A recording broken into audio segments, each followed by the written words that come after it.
What up, family? Welcome back to Flesh of the Gods.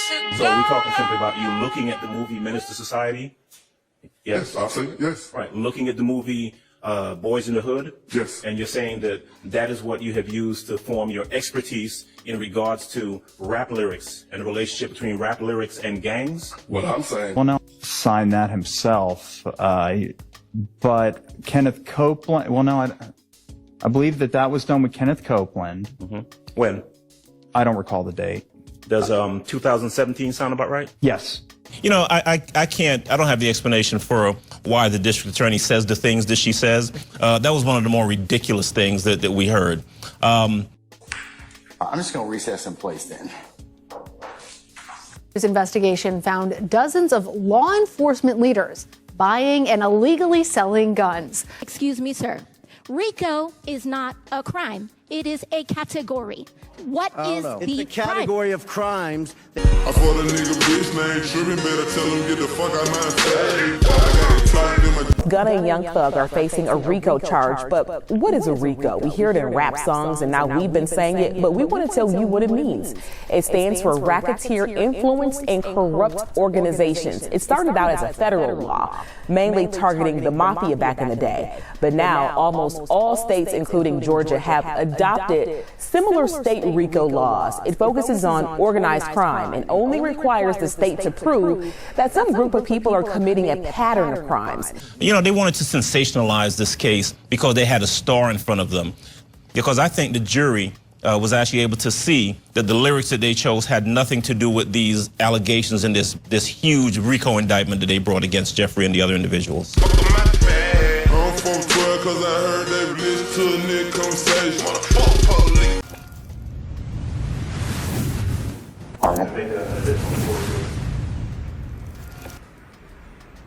You can. You mentioned earlier that asked me to prepare an order. That's the opportunity to deny the state's motion to remove Mr. Steele as attorney for Mr. Williams. Well, there are 4 individuals who are mentioned in the reason for conflict, and we've addressed one. We're about to address the second one, and the other one will not be addressed until at least the 8th. I would court or law. I'm drafting that order to that's all. No. Go ahead and do the order for the ones that we have for today. I'll enter a supplemental order when those 2 folks are taken up, okay? Yes, sir. May I say something else also? You can. Earlier, the court made reference to, I thought I asked some questions, some clarifying questions in regards to our manner of proceeding, and I take some exception to the court's belief, assertion at that point that or attempt to dress me down. I'm not trying to dress you. I'm not trying to dress you down. But this is okay. Since you brought it up, no, you may not at this point in time because you interrupted me to begin with. Okay. We're here. Mr. Adams, here's the thing about it. You have to be patient with the court. You have to be patient with the court because I got a lot of freight I'm trying to manage. I'm always going to let you have and consider everything that you tell me and any motions that you file. But what you do is when you jump me, meaning that my procedure, or you jump in front of other people, then that it doesn't sit well. So I'm just going to tell you, if I offended you in any way, please take my apologies for it. It wasn't my intent to do so. I consider you to be a very fine attorney, and I've known you professionally for over 20 years. But having said that, I do get to control the method and manner of how things go in the courtroom. I understand that, Judge. I have this is your courtroom. But I was asking a question to get some clarification, and I just feel like the court telling me to sit down or what I can do is take my seat was not appropriate. I treat the court always with deference, with respect. And the only thing that I ask is that the court treat me the same way. I'm required to do that, Mr. Adams. We both are under the rules of professional responsibility. Yes, sir. Okay? Anything else, sir? That's all. Okay, all right. Dana at this stage. All right, go ahead, Mr. Adams. As an assistant district attorney, is to make sure that cases are properly put before the court or put before a jury. True? Correct. And in fact, when one of your duties as a district attorney is to make sure that there's sufficient evidence or appropriate evidence presented in a case that goes before a court, goes before a jury, correct? Yes. All right. Because it is important to make sure that people who need to be prosecuted are prosecuted, right? Yes. It is important to make sure that people who should not be prosecuted are not prosecuted. That's correct. You do not want, and your duty, I believe, encompasses this, you do not want to have someone charged or arrested or their freedom taken for an offense that they did not commit. True? Is that true? That's true. Okay. And so I want to talk to you about a number of things, but I want to start by asking if I'm correct that when you came into this case in 2016, the case had already been with the detectives Gaither, Dennis, and Thorpe, right? That's correct. Those were the detectives that primarily were the ones that I knew of that had been working on it, yes. Work had already been done on the case as far as you knew. Yes. In fact, people had already been arrested in this case. Yes. And I'm talking specifically about Donovan Thomas's murder. That's right. All right. Because that's what you were looking at. That's right. And so you knew by the time that you came into this that there were 4 people who were sitting in the Fulton County Jail who had been charged by the detectives whose name we've just referenced with the murder of Donovan Thomas. That's correct. Kenneth Copeland, Shannon Stillwell. Who else? Antonio Sledge and Demiki and Garlington. All right. Those people, as far as you knew when you picked up this file, had already been investigated by the detectives, true? That's true. And by the way, you had worked previously. I mean, you knew who detectives Gaither, Dennis, and Thorpe were. You know who they were. Yeah, I knew who they were, yes. You worked with them previously. I had. Right. And so you came into this with people arrested, believing that the work had been done properly to have these 4 folks in the Fulton County Jail, right? Well, that was my hope. Right, right. That turned out not to be the case, right? Correct. In fact, tell me if this is right. I think you testified to this, that there was the interview of this gentleman named Spencer Wright in, what was it, October the 19th of 2015? That sounds right, yes. All right. And that 2015. Did you say 2015? 2015. Yes, yes. Okay. And that interview was done by Detective Thorpe, correct? Correct. And the next day, the 20th, is when Detective Thorpe went in front of a judge and got an arrest warrant for the 4 people whose names we've just mentioned. Yes. Yes, that's correct. Right. And those 4 people were arrested and put in jail as a result of the investigative work that had been done by those detectives whose names we've just referenced. Well, I would, when you say those detectives, I would not, Detectives Gaither and Dennis, I wouldn't group them into that. It was Detective Thorpe that was the affiant on the arrest warrants for the Mr. Sledge, Mr. Garland, and Mr. Copeland, and Mr. Jackson, a.k.a. Mr. Stillwell. Right. So Mr. Jackson, a.k.a. Mr. Stillwell. Right. So one person swore out the warrant. That was Detective Thorpe, right? That's correct. But you're certainly aware that over the course of the investigation from January of 2015 to the time that Thorpe went and took out that arrest warrant in October of 2015, that he had communication and collaboration with Detectives Dennis and Detective Gaither. You know that, right? Well, he sat in on interviews with them. Some of these interviews that we've discussed or I discussed on direct. So, yeah, and they work for the same agency. So, yes, I would say yes. Right. And looking at your, what we've termed the Sprinkel report, right, where you kind of reviewed this case, looking at that report, you know that there were times when, for example, Thorpe would go and consult with either Gaither or Dennis about a particular individual that they were investigating. True? I don't, it would seem like it would seem that would be the common sense thing that would have happened. And I'm not trying to be difficult, but I don't know what kind of, I don't know what kind of conversations, Detective Thorpe had with Detective Gaither and or Detective Dennis. Okay. Well, here's a for instance. You know that, there were interviews of Kenneth Copeland where Thorpe, Gaither, and Dennis were all present. Yes. Right? And in fact, what was it, 9-10 hours worth of interviews of Kenneth Copeland? There was one interview that was over 9 hours long. So, and there were multiple interviews with him. So it was over 9 hours. It suffices to say. All right. So getting back to my, the question I asked a little while ago, you certainly had information that these three detectives, Thorpe may have been the one who took out the warrant, right? Yes. But these three detectives were in contact, in communication with each other in regards to Donovan Thomas's murder. You knew that. Yes. All right. And ultimately, what happened is that they arrested the wrong people, didn't they? As to vagueness and the word they. Okay. Ultimately, the warrant that Detective Thorpe with the Atlanta Police Department, after consulting or talking to Gaither and Dennis, took out for these four individuals, charged the wrong people with the murder of Donovan Thomas, correct? Is that question, Your Honor?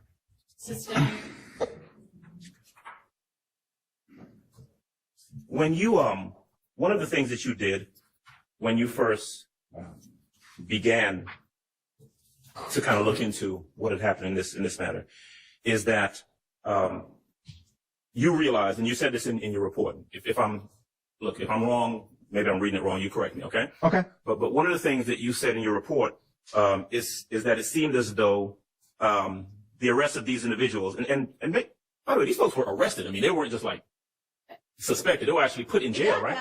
We got that. Okay. Go ahead and ask your question. All right, get in there.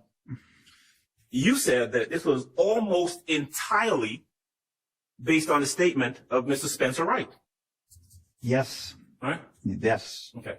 And it turned out that Detective Thorpe, or whoever else was involved, did a ridiculously poor job of vetting or looking into Spencer Wright's statement. Isn't that true? Well, there was surveillance video that Mr. Wright said he was a specific place, and there was video that would have showed whether or not he was there. That apparently was not inspected very closely prior to obtaining arrest warrants. All right, well, in terms of not investigated fully, Spencer Wright, Thorpe spoke to Spencer Wright on the 19th of October, right? Yes. Now, when you came into the case, one of the first things that you thought to do was to really examine the statement from Mr. Wright. Is that true? Yes. And you did so? I did. And you spoke to him? I did. One of the second or third things that you did, right, just using some common sense, was to go and look for video around the location where you thought Spencer Wright would have been, right? That's right. And you did that. I did. And you were able to find it. I was. And it was pretty easy. It was. Detective Thorpe, before arresting folks based on your words, almost entirely the statement of Spencer Wright, never took the time to even go look for video where Spencer Wright supposedly would have been, did he? Well, that I don't know. You would have to ask Detective Thorpe that. Well, did you? Did you ask Detective Thorpe that? Oh. I'm sure I did. Let me guess. The answer was that he had not done it, right?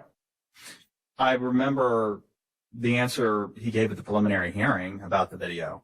Okay. Well, let me ask you this. When you come into the case in 2016, was there any video that had been procured from that location?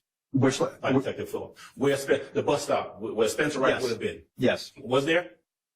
Yes, there was a video camera, and in the viewable area of that camera was the bus stop where Mr. Wright said that he was standing at the time of the homicide. Right. Had anyone gotten that video? Yes. Who did? It was the specific investigator was probably either Frederick Page or Teague, Jason Teague, but ultimately it wound up in the possession of Detective Thorpe. Okay. Before these four individuals were arrested or after?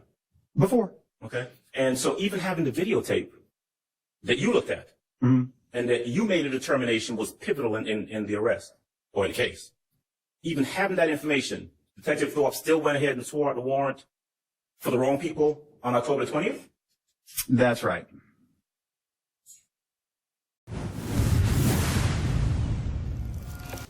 I want to hone in specifically on your training, right? Sure. I heard you say that you've given a presentation about gangs, but I'm asking about gangs and specifically rap music and rap lyrics as it relates to gangs.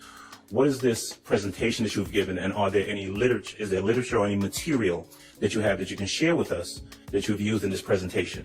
I don't have the presentation with me, but in the presentation, it's my own accumulation of entertainment, music, and presenting. I present to kids, I present to adults and other cops, and educating them. In the gang unit, a lot of officers don't understand what's happening right before their eyes. And so for myself, I was tasked with educating not only our department, but other departments when I worked for the ATF, them as well as students about this information. What literature specifically have you used to educate either yourself or other investigators in regards to the relationship to rap and rap lyrics to gangs? You mean, when you say literature, you mean like books, or are you talking about magazines? Or? I'm talking about books, I'm talking about learned treatises, I'm talking about studies, anything like Training that. materials. None of it. No. Our magazines, we might use any hip-hop magazine or different examples that's in a magazine might be something that we are able to reference because of the wording or something like that. When you reference books, I've read different gang books from other officers. I've read a book out of Compton. I think it's A Lonely Day in Compton or something, and it was written by gang detectives out of Compton because a lot of gang, they were privy to a lot more information than we were in their own work over the years. Right, and what specific information, here's what I'm trying to get to, Detective. I'm really not trying to trick you or anything. But I want to know specifically, is there a book, is there a training manual that specifically deals with rap lyrics as it relates to gangs? No. Okay. You referenced before, I think you used the words, my own background was used to decipher this information. You talked about movies. So are we talking simply about you looking at the movie Menace to Society? Yes, I've seen it, yes. Right, looking at the movie Boys in the Hood? Yes. And you're saying that that is what you have used to form your expertise in regards to rap lyrics and the relationship between rap lyrics and gangs? What I'm saying is, based on my own upbringing, growing up in a gang-infested environment, my own education, my own training, as well as watching these said movies is where I formulated my opinion. Have there, other than what you yourself have experienced in your own personal life, right, have there been any, for example, instructors, professors, or anyone else who have taught you using material or lesson plan in regards to the relationship between rap lyrics and gang? No? No. All right. Those are all the questions I have. And then has a part of what you have done, how does that intersect with what you know about gangs? What? The music and the lyrics. From listening, I'm a rap fan myself, and from listening to music and watching movies, videos, YouTube, I'm able to understand what is being said and what is being expressed. Of my life, it's just like watching anything. I can understand it. And by me being a gang investigator, a regular person might listen and think it's art. And it may be art. But for myself, with my education and my background and investigating gangs for a number of years, I'm able to understand exactly the message that's being kind of, what's the word I'm looking for? That's being given. I can't even think of it. But I understand when someone says, I caught somebody down bad. To you, you may look at that and say, oh, they caught somebody down bad. But for me, that means you caught somebody and you were able to hurt them, kill them, or what have you. So I'm able to decipher what is being said. A regular lay person does not understand that. They look at it as just art or a lyric in a song. Okay. All right. Once again, I'm satisfied that based on his training and experience, he can testify as an expert as to maybe a double meaning within rap lyrics. And it's obviously ultimately going to be for the jury to determine whether they, believe and accept as credible anything he or any other witness says. Yes, sir. And Your Honor, that's my issue. I understand the court's ruling. I just ask you to consider what he has testified to. he has no specialized knowledge beyond the ken of any layperson. I understand his saying that what he grew up around. I grew up in Brooklyn too, and maybe there are members of the jury who have the same experience, life experiences as him, but that's not what the purpose. I understand. I'm not basing it just on where he grew up. It's Right. his training and experience as a gang investigator. But specifically in regard to the interpretation of rap and the rap lyrics as it relates to gangs, he has not given the court any information whatsoever to indicate that he has any specialized knowledge that will qualify him as an expert, such that his opinion could go to the jury for them to look at him as an expert in that field. None whatsoever. And I'd maintain my objection. I'd ask that he not be qualified in that particular area. All right, I understand, and your objection is overruled. I mean, this just happens to be words that are set to a beat. It's no different. All right, let's get the jury in here.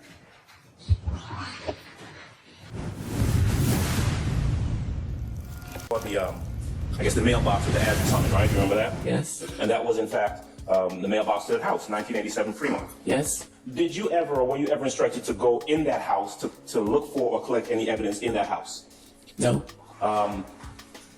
Were you ever instructed to even take any photographs of either the front of the house or anywhere inside of the house of anything that might be of any evidentiary value? I took photographs of the front of the house, but no, I wasn't directed inside of the house.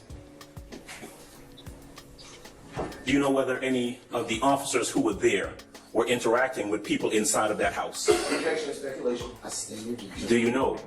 Same objection, Your Honor. I'll overrule that one.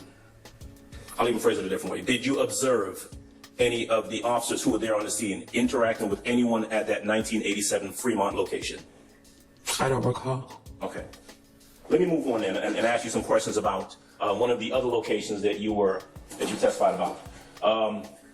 One of them was Hill Street. All right, I'm gonna leave your report there so you can take a look. You can reference it if you need to, okay? Okay.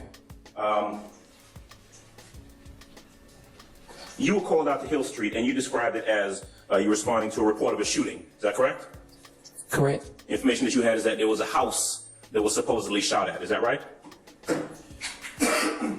I don't recall. Okay. Do you remember who made the call? I don't recall. No. All right. Do you remember the name of the individual whose house you were responding to? No. Okay. How about your report? Look at your report and see if that helps refresh your recollection. If you want me to point you to it, I can do that. But you go first. Take a look and tell me if that refreshes your recollection.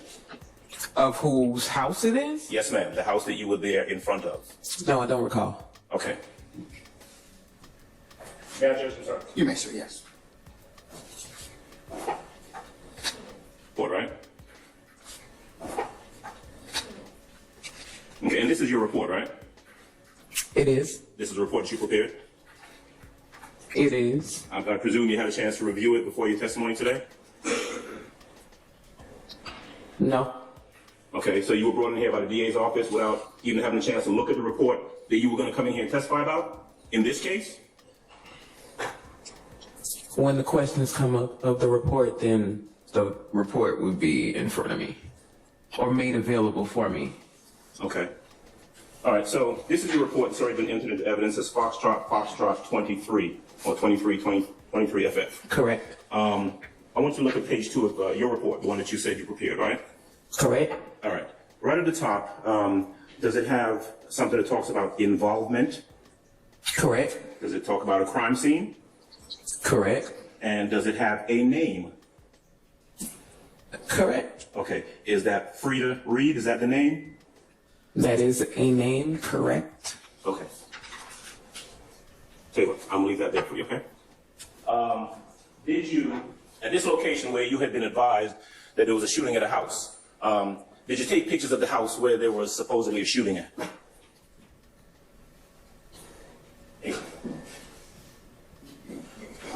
No. According to the pictures. Because they're in that stack of pictures, which are pictures that you took.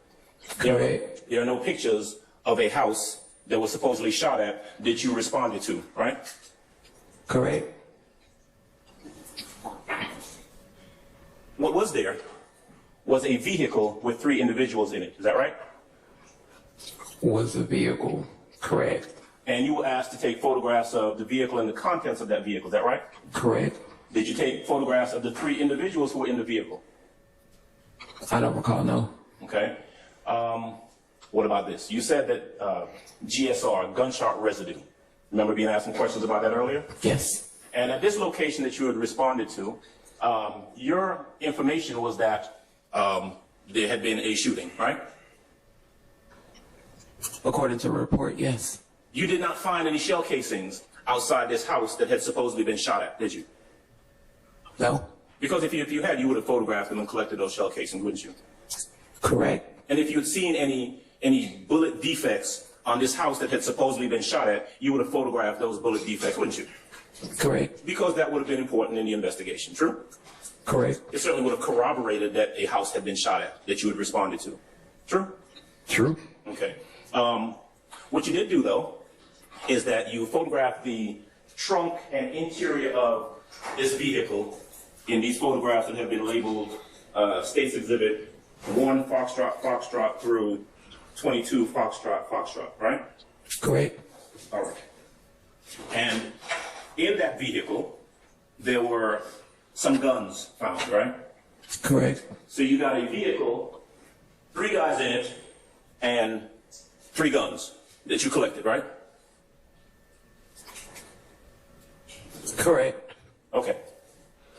Now, it wasn't done at the location, but I think I heard you say earlier that at Zone 3, you were the one who did the gunshot residue test on those 3 individuals, right? Correct. And I think if I wrote down your response correctly, you said there's really not a whole lot of technicality to it.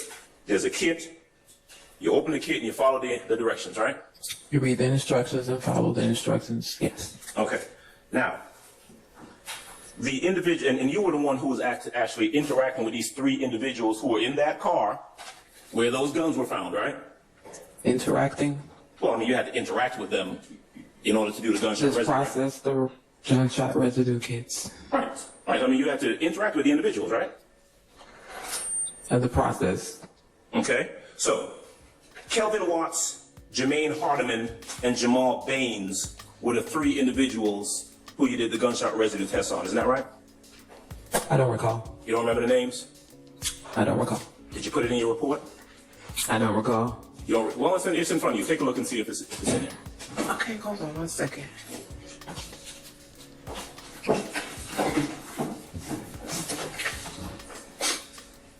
There's only 1 name on my report. Okay. What were the results of the gunshot residue test? I don't have that either.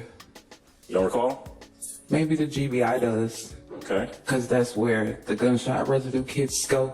Okay. And so, at any time after you performed the test, I presume you sealed it, right? Correct. Okay. You were never advised of what the results were? No. Okay. Photos of this house that was supposedly shot at. What objection, Your Honor? I stand the objection. Well, but you didn't take any photos of that house, right? No. Okay. Much to the questions that were asked of you about the Fremont location, and whether or not you would go in there to collect evidence, or whether you find any evidence in there. How do you know if there's any evidence in a house to collect if you don't even go in the house?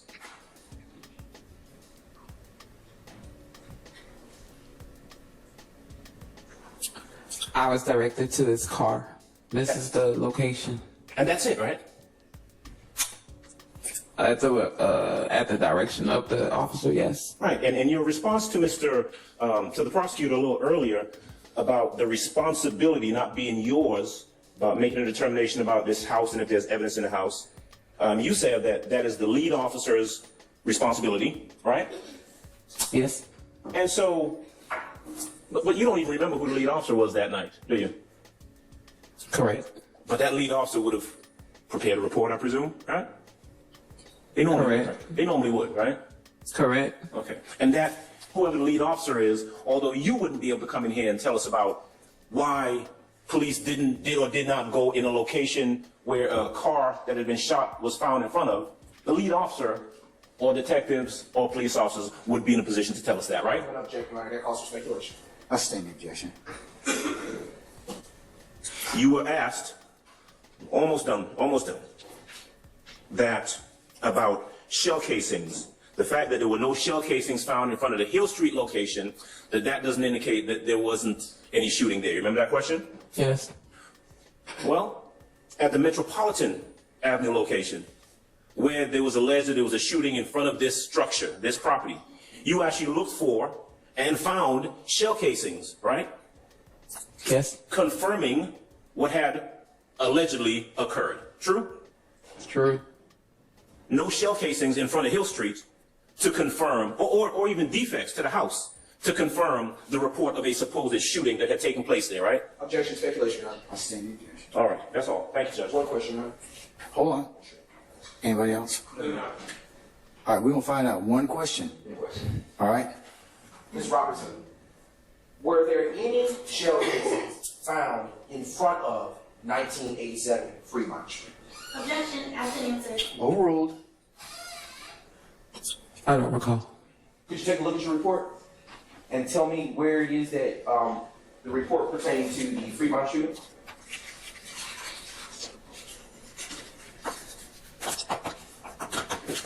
And I'm looking to see if I found shell cases in front of Fremont. 1987 Fremont. No. Is that your answer? Yes. Okay. No further questions, Your Honor. Anything further?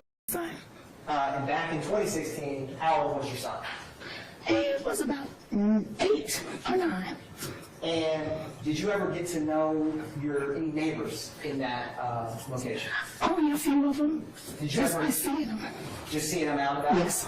Did you ever know someone named Miss Taravia Hill? I did. And how did you know her? We passed in the neighborhood, and I was able to see her, and we would speak all the time. And was her condo close to yours or far away? It was about 3 doors down from me. Now, turning your attention to May 11th of 2016. Back in May 11th, 2016, back in May 11th, 2016, how did your day start that day? All right, you know him as an entertainer? Yes. All right.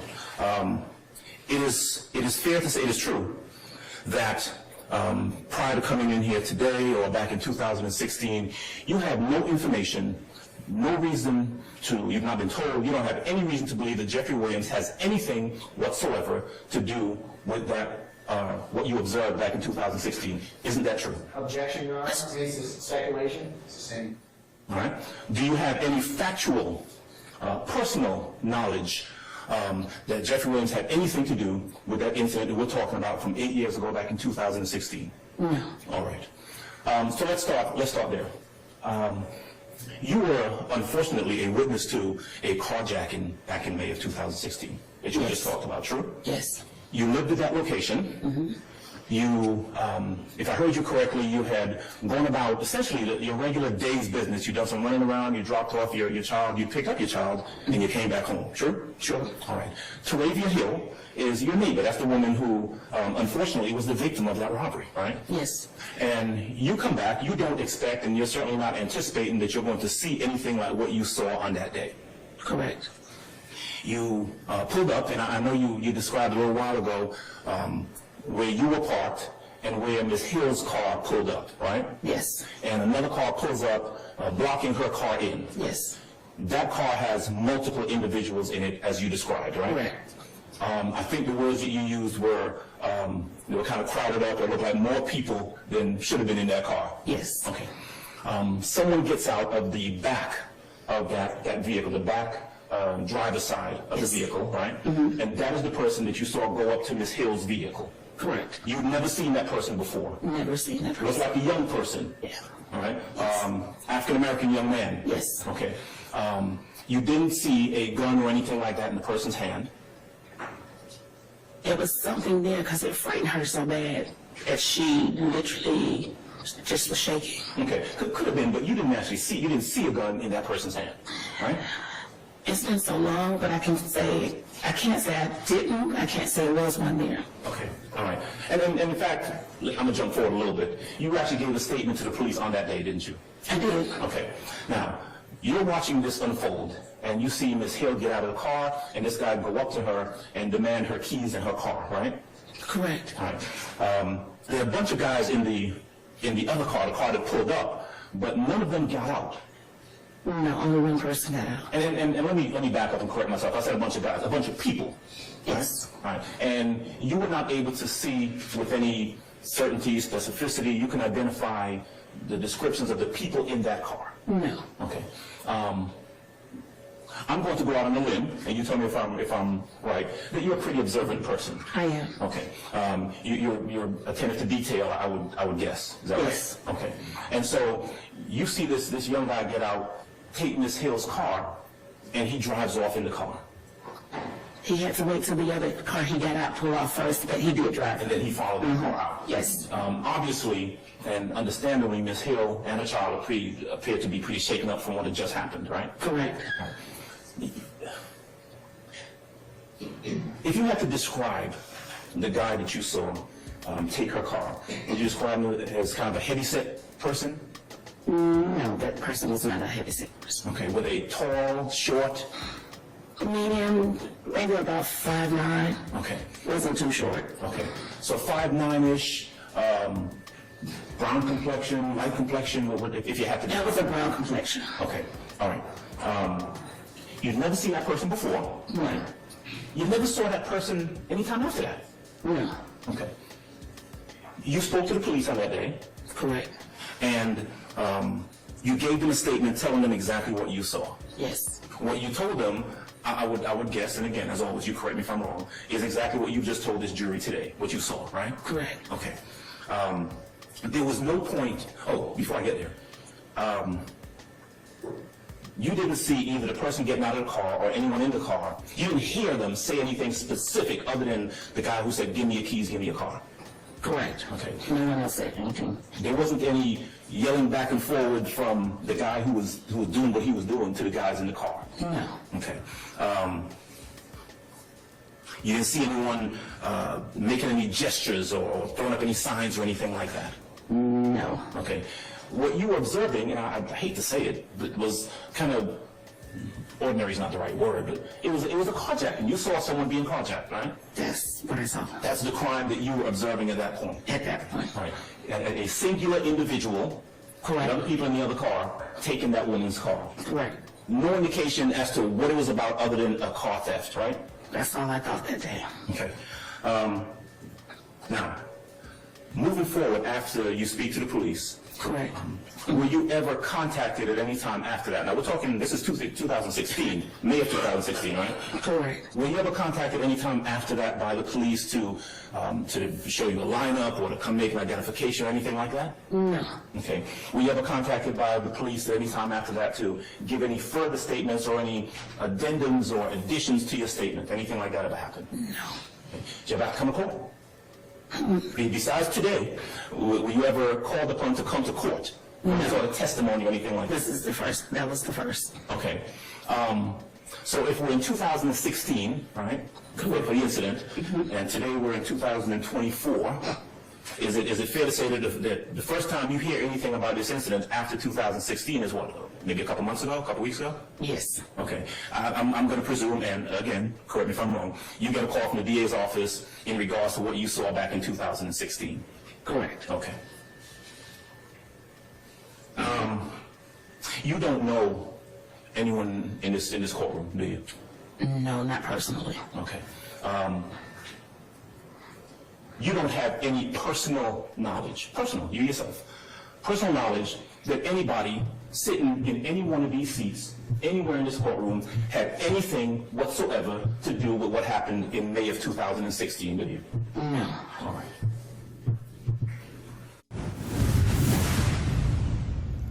Once it hit, there's like about 4, maybe 5 black males exited that vehicle.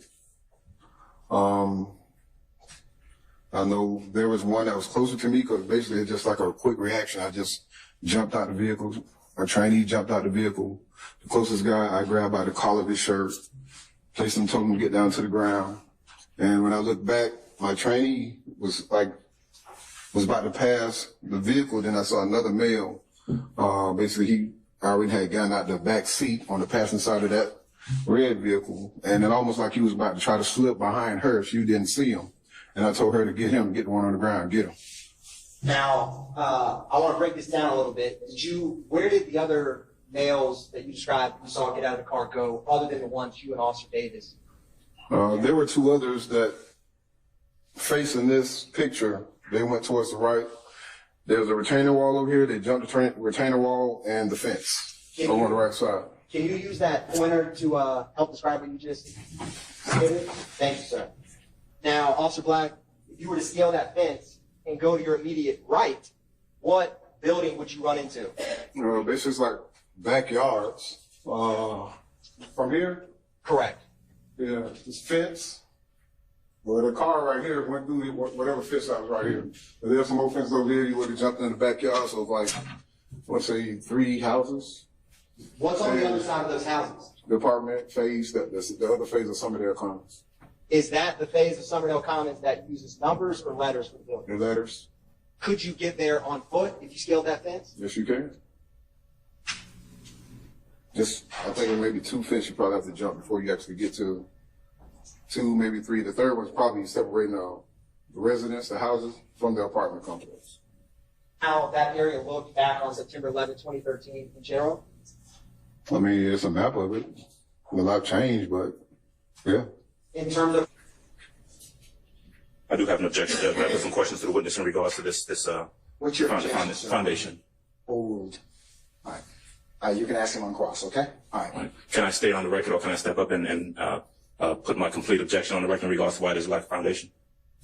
He's laid a foundation. I concur. So I'm gonna overrule your objection at this point in time. Understood. Okay. Do you have another objection you'd like to pose? No, the base of the objection is foundation. Okay. I do not believe he's laid a proper foundation for this photograph. All right, I'm overruling that objection, okay? As for continuing objection. Okay, all right. About how tall was He's about my height, 6'3", 6'4". he? And about how much did he weigh? Well, I'm at 330, so somewhere close to that. I mean, I'm assuming. So he's close to 300. So was he, so he was about your height and weight? Yes. Would you say you're small or tall? Compared to others? Compared to others? Tall. All right. Tall. All right. Now he was I ain't gonna say laid out. He was actually sitting up. He didn't want her to leave his side. He was basically holding on to her, the pants leg around the ankles, asking her not to leave. Was he also injured? Yes, he was shot. Now, did you have them on when the car dropped out of the sky and landed next to you? Yes. Did you have them on when you saw the 4 to 5 black males run from that car after hitting the wall? Yes. How far were you from the red car when you saw the 4 or 5 black males run? Basically, probably just, I can't say if I was still in the car, my patrol car, or I was jumping out. That part I can't remember exactly. And I'm gonna publish State's Exhibit 31, Charlie. Ask you one last question, Officer Wagner. How far were you from this retaining wall in State's Exhibit 31, Charlie, when you saw the 2 black males scale that fence? I was still with the guy that I had put down on the ground. I did not try to leave him. So once I had him in my custody, that's where I stayed. And I just remember just looking up at him, but other than that, I just kept my attention on this guy. And did you have on your glasses when you saw them scale the fence? Yes. Thank you, Officer Black. Cross.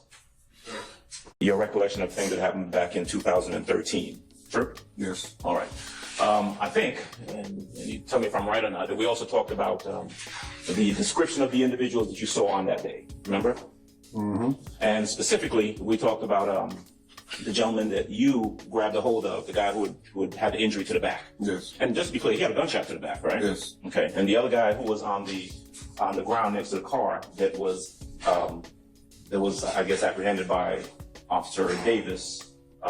Was also suffering from a gunshot wound, is that right? Yes. Okay. As a matter of fact, those pictures that we saw up a little while ago with all the blood stains, that's where, I think you used the word bleeding out. That's where your guy was bleeding out on kind of the left side, the back of the car, right?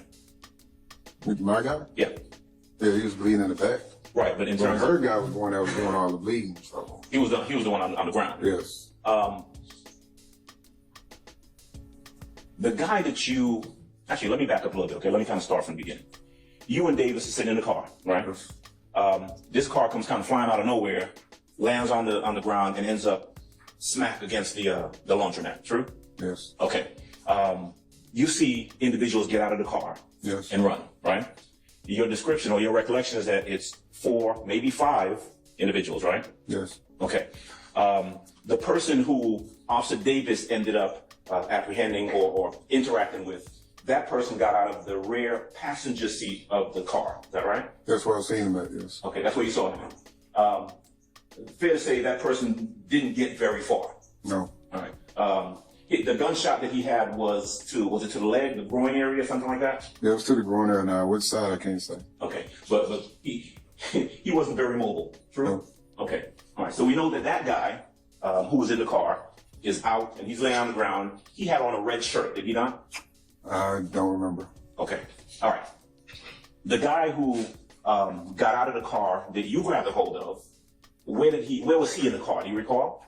No, I don't recall if he was in the front, back, not sure. Okay. But he was a big guy. Yes. He was easily over 6 feet tall. Yes. Now, I heard 300 pounds thrown around a while ago. He was in the area of about 300 pounds. You can be 280, 305, 310. He was a big guy. Yeah. You're a big guy. Yeah. I think you told me the other day, you're a little bigger now than you were back then. Back then you were kind of slimmer, trimmer, that sort of thing. My words. You were smaller. I'd say more toned. Yeah. All right. You've gotten thick fine over there. Okay. Anyway, but he was a big dude. Yeah. And he had a gunshot to the back. And he was bleeding as well. Mm-hmm. I think it was close to like the shoulder blade areas. Okay. One of the things I think you testified to, and maybe you told me also, is that you were holding him, and it was after a while that you realized you had blood all over your arm that was coming from him. From when I grabbed him to the back of his collar. He had on a blue shirt. It was like a light blue. Okay. So we've got the guy on the ground with Davis who has on a shirt. You don't remember the color, right? But you know that the big guy who got out of wherever in the car he got out of, he had on a blue shirt. Mm-hmm. Okay. Now, there were other individuals, you said 4, maybe 5 altogether, right? But at least 2 others you saw go towards the right of where the car landed, right? Yes. All right. Would I be correct in saying that you don't really you can't recall a good description of those individuals? No. If I were to ask you what they were wearing, you couldn't recall? No, sir. If I were to ask you what they looked like, hairstyle, that sort of thing, you couldn't really recall? No. Okay.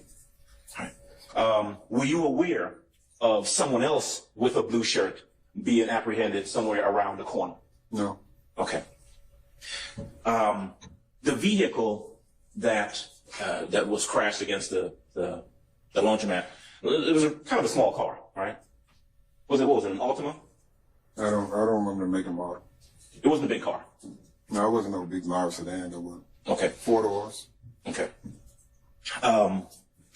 It's fair to say that your role in this kind of started with that car coming over and dropping there on the ground, and ended with you and Davis kind of interacting with and apprehending these 2 individuals. Yes.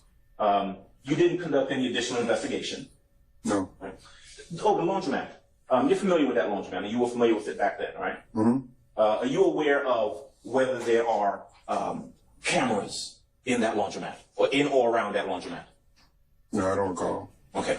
You're not saying that they're not, you don't recall. No. Okay. And granted, this was a little over 10 years ago. Fair? Mm-hmm. Okay.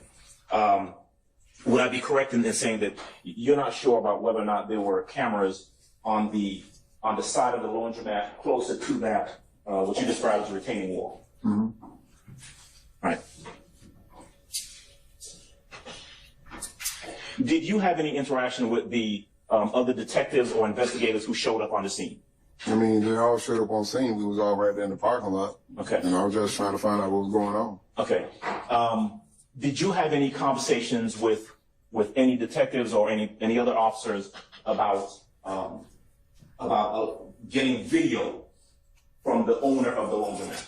No. Did you have any conversations with that? No, I don't call any. No. Did you talk to, or you know, Officer Detective Quinn? Mm-hmm. Did you see him on that day? I don't remember. Okay. What about Velasquez? You know Velasquez? Yes. Okay. Did you have a conversation with him on that day? I don't remember. Okay. There is a crime scene. Well, was there a crime scene unit that showed up on the scene? Yes. Okay. you would not have had any interaction with the crime scene unit, correct? No, I really don't have no recall of that either. All I remember is just dealing with what we was dealing with right there. But as for investigation purpose-wise, Wasn't you? no. Okay, all right. You don't know what happened before that car came sailing out of the sky, right? What was going on with the car? No. Okay.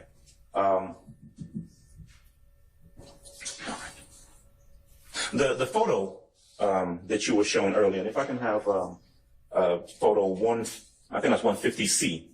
Put back up for me, please.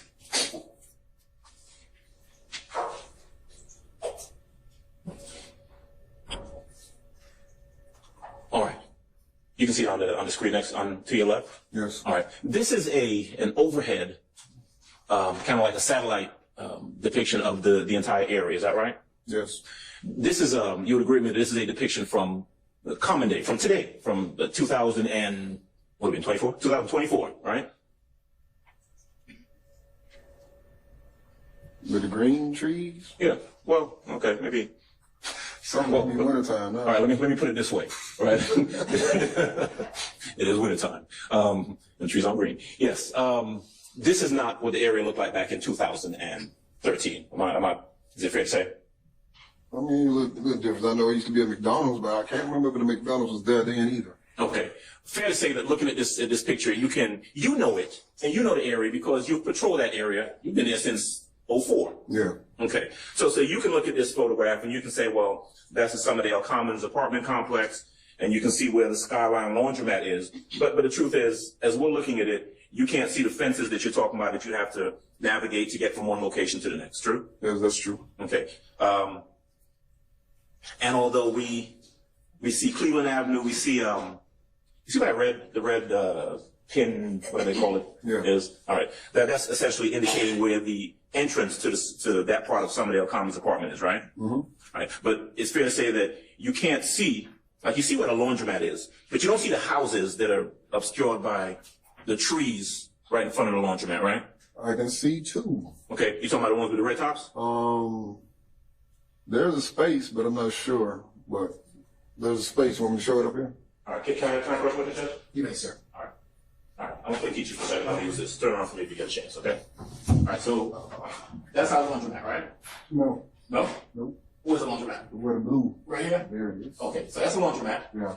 And this The is tree is covering that parking lot area where I was at. Yeah. right here, right? Mm-hmm. And then aren't there some houses like right here? Yeah, I think that's a house right there in that little space. Okay, but you can't really see that, right? No. Okay, but there's a house here, there's a fence here, Yep. and then there's a wall that comes down. That's where you guys were sitting in the car, right? Yeah. Okay. All right.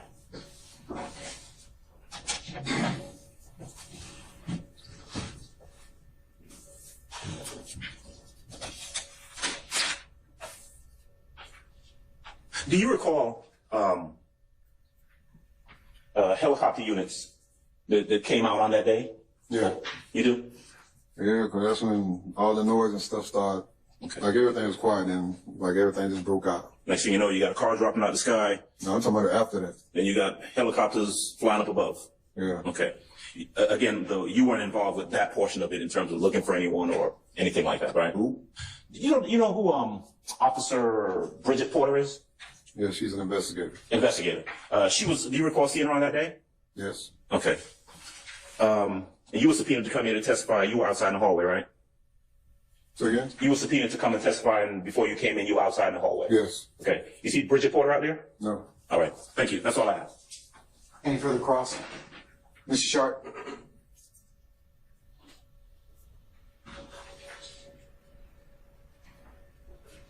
Good afternoon, sir. Hey, how you doing? Wonderful. How are you? Okay. Does Investigator Porter still work for APD? Yes. She's local? That part, I don't know what department that she's in, but she's an investigator with us, yes. For Atlanta Police Department? Yes. All right, thank you. Anyone else? Any redirect, sir? Briefly, Your Honor. Officer Black, Ms. Stacy's in the 150 Charlie, we just discussed it with Mr. Adams. How do you know that you can get from coin laundry to that second portion of the Summerdale apartment complex on foot? How do I know? Yeah. I've seen the fence. Yeah, it's a fence that's basically separating those houses, backyards, that leads right on over to the second phase over there of apartments. And there's a fence that's separating the apartment building and that last house just north of the complex.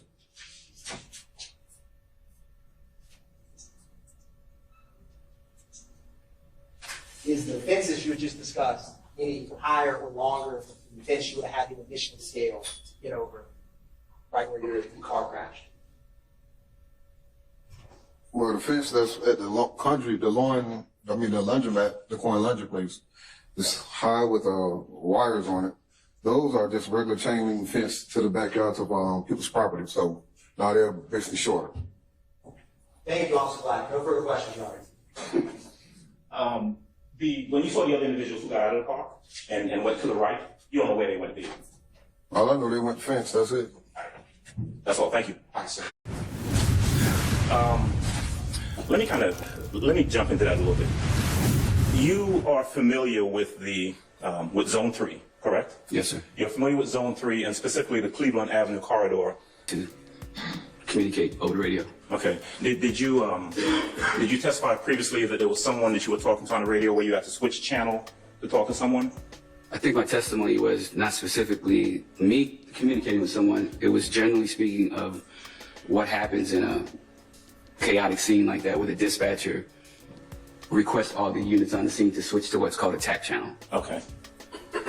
Were you monitoring the radio traffic during the investigation? And obviously you arrived after the fact. So were you monitoring the radio traffic afterwards? I think so. For clarity, when you were at the scene. So there's several channels that are involved here. You have Zone 3, Detective Radio, and Tact. So specifically, which I was probably still on Detective Radio. I just don't specifically recall. Okay. And then when the dispatcher advises people to go to Tact, I likely switched over to the Tact Channel as well. Okay. Were you involved in looking for any suspects on that day? No. Okay. Were you involved in assigning anyone to look for any suspects on that day? I was not. Were you involved in taking any descriptions of possible suspects on that day?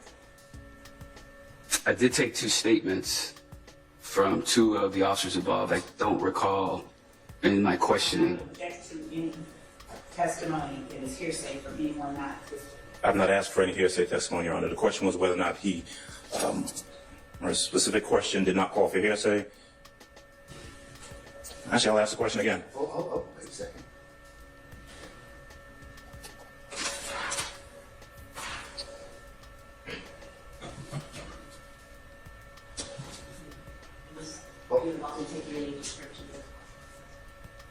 Yes. Were you? Yeah, you can answer that. Can you answer the question? Were you involved in taking any descriptions of potential suspects on that day? Again, I could have. I took 2 statements from 2 officers. I don't recall whether I specifically asked them to give me those descriptions. I may have. I'd have to read the statements. Okay.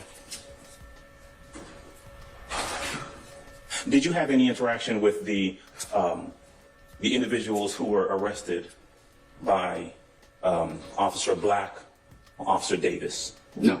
Okay. Were those individuals gone by the time you arrived at that location? I don't recall seeing any suspects, so I would assume yes. Okay. Was there a point where Detective Lewis, you know who Detective Lewis is? I'm not familiar with Detective Lewis. Was there a Detective Lewis involved in this investigation on this day that you recall? Not that I recall. Okay. Do you recall receiving any photographs of someone named Adrian Bean? I'm sorry, I do recall. My memory is reflected. Tracy Lewis. Detective Lewis did send me a photograph of Adrian Bean. Okay. What did you do with that photograph of Adrian Bean? I believe I sent it to Detective Quinn either via email or text. Okay. You did not have any interaction personally with Adrian Bean, is that correct? No. Did you understand him to be someone who was in the vehicle that was at issue in this case? No, I'm going to object. That will call. I stand objection.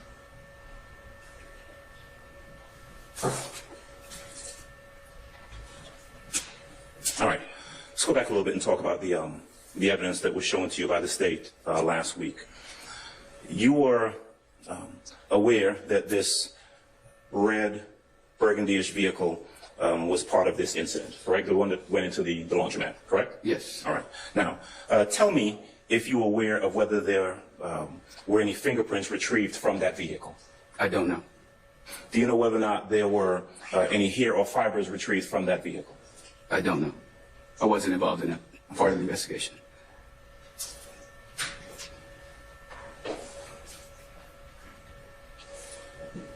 The bullet defect that you were showing last week, remember you were showing a photograph of, when I said bullet defect, a hole in the window in building 300, I think? Yes, sir. A bullet had gone through. Was the bullet defect or the bullet itself actually retrieved from the wall inside of that apartment? It was not. Were you or anyone else able to determine which gun or what gun fired the bullet that went through that window? No.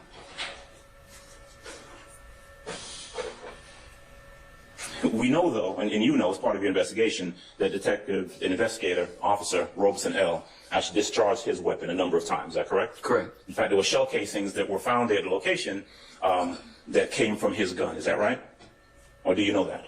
I don't know conclusively. I've not read the crime lab report. It's assumed they were the same caliber, same make and manufacturer as the ammunition that we carry. Okay.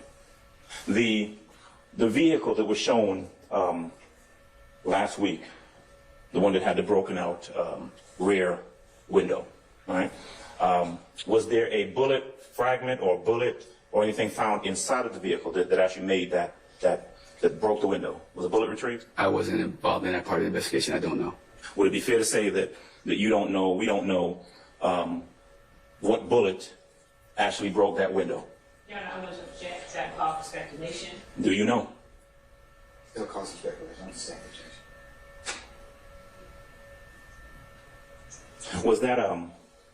Was that vehicle with the broken window located in the same area where Officer Robeson L. discharged his firearm? Your Honor, I'm going to object if that would call for hearsay. If he knows, Your Honor. No, I don't want an objection. If he knows. If you're referring to the red vehicle involving the incident, No. I'm sorry. No, the one that had the broken out rear window. It was a silver vehicle. I'll tell you what type of Suburban. Suburban? Was it Suburban or Tahoe? Or the SUV. Right, you know what I'm talking about. I understand which vehicle you're speaking. Can you ask the question again, please? Yeah. Was that vehicle located in the same area where Officer Robeson discharged his firearm? It was located in the same apartment complex, and I think area is a vague term. I'm not sure what you mean by area. Well, do you know proximity of where shell casings were was not far from there? So, do you know where it was Officer Robeson was when he discharged his firearm? And Your Honor, that would call for hearsay, so object. I stand objection. Do you know where the shell casing from Officer Robeson L's gun was located in the complex? I object, Your Honor. That would call for speculation. That's based on his observation, Your Honor. Yes, I'm a stand objection. Did you see the a 40 caliber shell casing? I located 3. Okay. Where were they located? Can I refer to my report? Absolutely.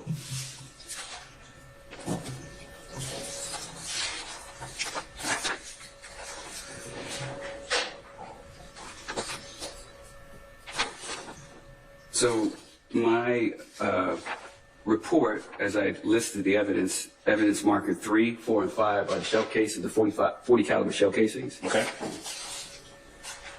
And when you are measuring evidence, you pick 2 points of reference, point A and point B, to triangulate the evidence. Point A, just for the purpose of measurements, was the southwest corner of building 100. Point B is the southeast corner of building 100. So do you want me to actually give the measurements, sir? No, I don't need measurements. Oh, that's the only thing I can testify to. Okay. You know generally where they were located in the apartment complex. Is that fair to say? I do, according to my measurements, yes. Okay. And so, knowing where those shell casings were located, and do you know where the vehicle, the SUV, was located that had the rear window shot out? Yes. Okay. Were those shell casings in close proximity to that vehicle? Your Honor, I object to vague. Close. That's an objection. Give us, if you would, don't say close or far or around. Just give us the measurement, the distance from the shell casings to the vehicle. There is no measurement. So we don't measure. The measurement is for the evidence location, but based on my diagram, I can testify the vehicle was by the front gate leasing office, and shell case, well, the casings, evidence marker 3.5 and 40 caliber shell casings were just across the entrance gate. And just thinking back and looking at the photographs, I would estimate probably 50 feet. 50 feet. Give or take. Thank you.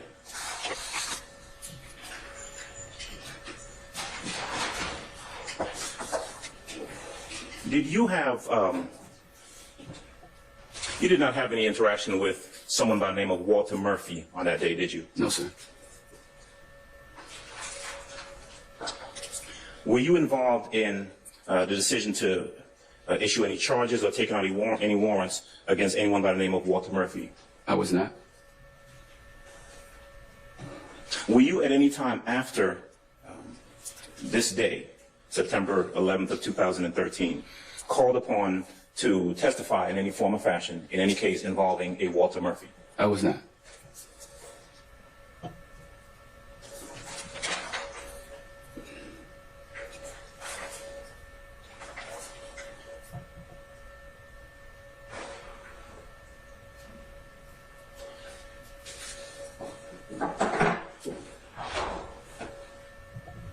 So, if I hear your testimony correctly, you went to the location on that day, true? I did. You drew the legend that kind of made reference to where the different items of evidence were, correct? I did. You drove to the laundromat, true? Yes. You did not interview anyone arrested in this case, correct? Correct. You were not the lead investigator. I was not. You spoke to 2 officers, correct? I took statements from 2 officers. Okay. Was Officer Porter, Bridget Porter, one of those people? Yes. Okay. Without telling us what she said, were you able to get a written statement, or a statement, I don't know if it was written or not, from Officer Porter? Yes. Was it your understanding from investigating this case and talking to her that she was a witness to a portion of this incident? That calls for hearsay. Your Honor, it goes to his investigation. If he... It's still hearsay. Did you talk to Officer Porter because you believe Objection, that she was a witness to this case and was necessary in your investigation? I'm going to sustain the question. It's compounding. Okay. Did you believe, based on your investigation, that Officer Porter was a witness in this case? Objection, Your Honor. Oh, objection. You can answer it. Yes. All right. And was that the reason that you spoke to her? Yes. And was that the reason that you took a statement from her? Yes. And as we discussed before, when you take statements, those statements may later on be passed on to the prosecuting authority, like the DA's office, right? Correct. So that they would have the information that you garnered from that witness, correct? Yes. Okay. Any reason to believe that wasn't done in this case? What wasn't done?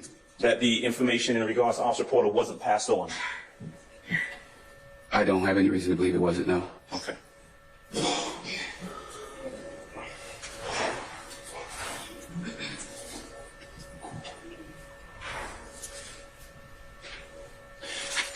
Did you leave, I mean, have I properly summarized essentially what you did in regards to this case, or was there something else that you did? Object as to the testimony regarding proper summarized.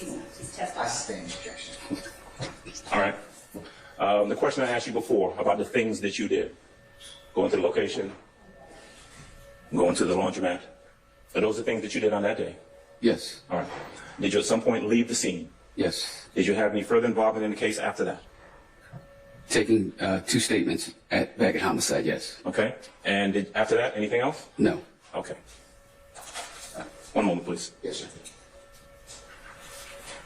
sir. Whether a recorder or Miss Love or Miss Hilton or one of the deputies gave you that information, or Miss Weaver shot you a rough copy of the transcript, there's only one other person that's left.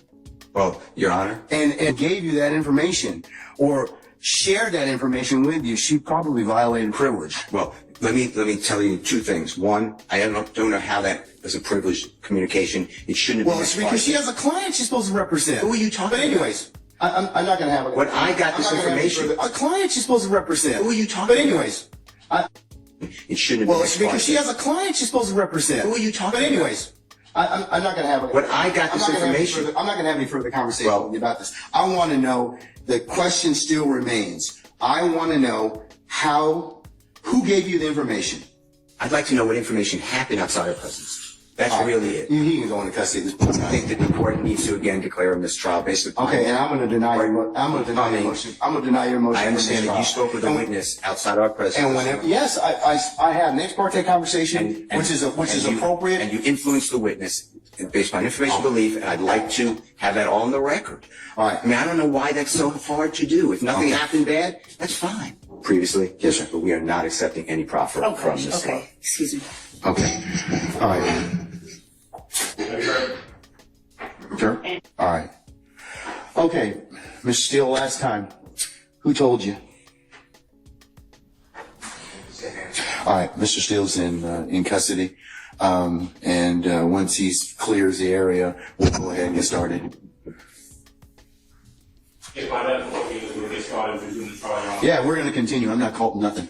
I'm not going to participate in the trial without stealing. You don't have that luxury at this point in time, sir. You don't. You don't have that luxury. You don't have that luxury at this point in time. You don't. Without the court addressing the issue, we believe is germane. Sir, you all are really getting yourselves cross purposes at this point in time. Sir, I'm telling you, you are at this point in time. You made some things out of nothing. I think that you're on very precarious ground at this point in time. So I'm telling you at this point in time, he's in custody. We're going to go ahead and start. You can represent Mr. Williams. That's okay. That's fine. I'll take up the other stuff as needed, but I'm not going to take it up right now. Say again? Respectfully, I will not. I cannot. Sir, you have to. Well, you're going to have to do the best you can at this point in time, because you don't get to extort the court. That's what you're attempting to do at this point in time. Sir, yes, you are. What you're trying to do is, I'm not going forward if I don't get this. It doesn't work that way, Mr. Adams. And I'm telling you at this point in time, I would just kind of govern yourself accordingly. Sir, I'm telling you, as the court, under these particular circumstances, everything will come out as it should. I don't think, sir, I don't have enough information at this point in time to address it. I don't. But I'm telling you at this point in time, there is nothing that was given, said, whatever, this morning that. If there is any accuracy to some of the information that we. But sir, I don't even know. Your co-counsel won't even tell me who said whatever. Okay. And the challenge I'm having in this particular circumstance is that is such a violation of the sacrosanctness of the court's chambers and an ex parte conversation. You're just glossing over that. You're glossing over that in its entirety. No. It's not, sir. Sir.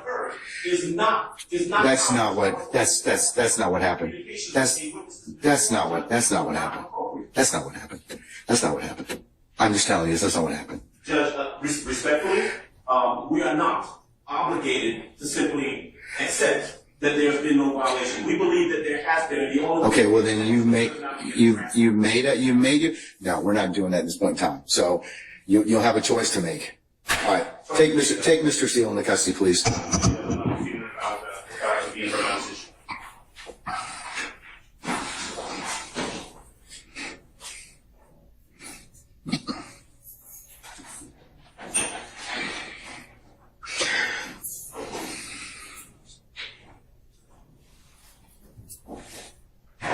Your Honor, would the court afford me 1 moment to confer with counsel regarding the appropriate remedy in this type of situation? Okay, all right.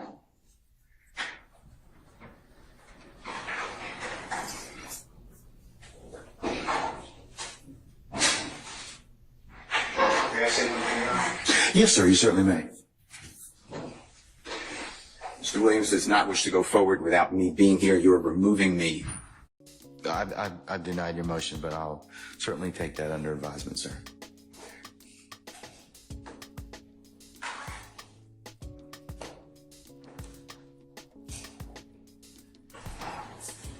We're going to be in recess for the next 5 minutes. Well, no, sign that himself. But Kenneth Copeland, well, no, I believe that was done with Kenneth Copeland. When? I don't recall the date. Does 2017 sound about right? Yes. Yes. And tell me your rank. Good afternoon, sir. Good afternoon. It is Robeson L, is that correct? Yes. And tell me your rank. Detective. Detective. All right, thank you. Just got a couple questions for you, if you don't mind. Let me start where you ended. You were asked about whether or not there was an investigation. And there was, in fact, an investigation on this date, right? Yes. Now, this was back in 2013, a little bit over 10 years ago. True? Yes. All right. And the investigation that you were talking about was the investigation into you discharging your firearm, correct? Yes. Right. But in fact, there was a larger investigation in regards to the incident that took place out there on that day. True? Yes. All right. Did you have anything to do with that investigation? No. You did have to give a statement, though, didn't you? Yes. You had an attorney. Is it Rachel Samuda? Is that the attorney's name? I don't remember. I think that's her name. Yes. I mean, it's 10 years ago, so it was a long time ago, right? Yes. All right. But you remember that you were called upon to give a statement about what happened on that day. Yes. Now, this is September the 11th of 2013, and here you are at the Summerdale apartment complex, correct? Yes. It's you. It's Porter, who's driving, right? Yes. You're in the front passenger seat of this grayish, bluish Taurus that you guys were in, right? Yes. And then you've got Booker Higgins, Officer Booker Higgins, who's in the rear seat. Yes. Behind you or behind Porter? Behind me. Okay. All right. You all come to the apartment complex, and if I heard you correctly, you're looking for someone, and so you're kind of on alert. Yes. All right. I take from what you said, and you correct me if I'm wrong, that Booker Higgins and Porter were talking, but you were alert, looking for the people or the person that you were looking for, right? Yes. All right. At some point, you hear gunshots. Yes. All right. Now, I want to focus in right there because you hear the gunshots. And are you in the car when you first hear the gunshots? Yes. But you got out of that car, Striker. You saw someone running behind somebody else. Yes. The person who was running behind the person had on a red shirt. Yes. That person was firing a gun. Yes. Now, you didn't see the gun being fired, but you heard the gunshots. Yes. You could see that person had a gun in their hand. When I got close enough. Okay. Am I correct that you hear the shots and then you get out of the car and that's when you see the person running behind the other person? No, I got out the car. I got out the car once I saw him running with the gun in his hand. Once I got close enough to see it. And just so we're clear, what you're looking at that point is you're looking at two people, right? Yes. You're seeing someone in front who's running, right? Yes. And another person in a red shirt running behind that person shooting. Yes. Okay. You don't see anybody else, engaged in that, I'll say, pursuit. You see a runner and someone chasing, right? Yes. Those two individuals, that's it? Yes. Okay. Two individuals, that's it? Yes. Okay.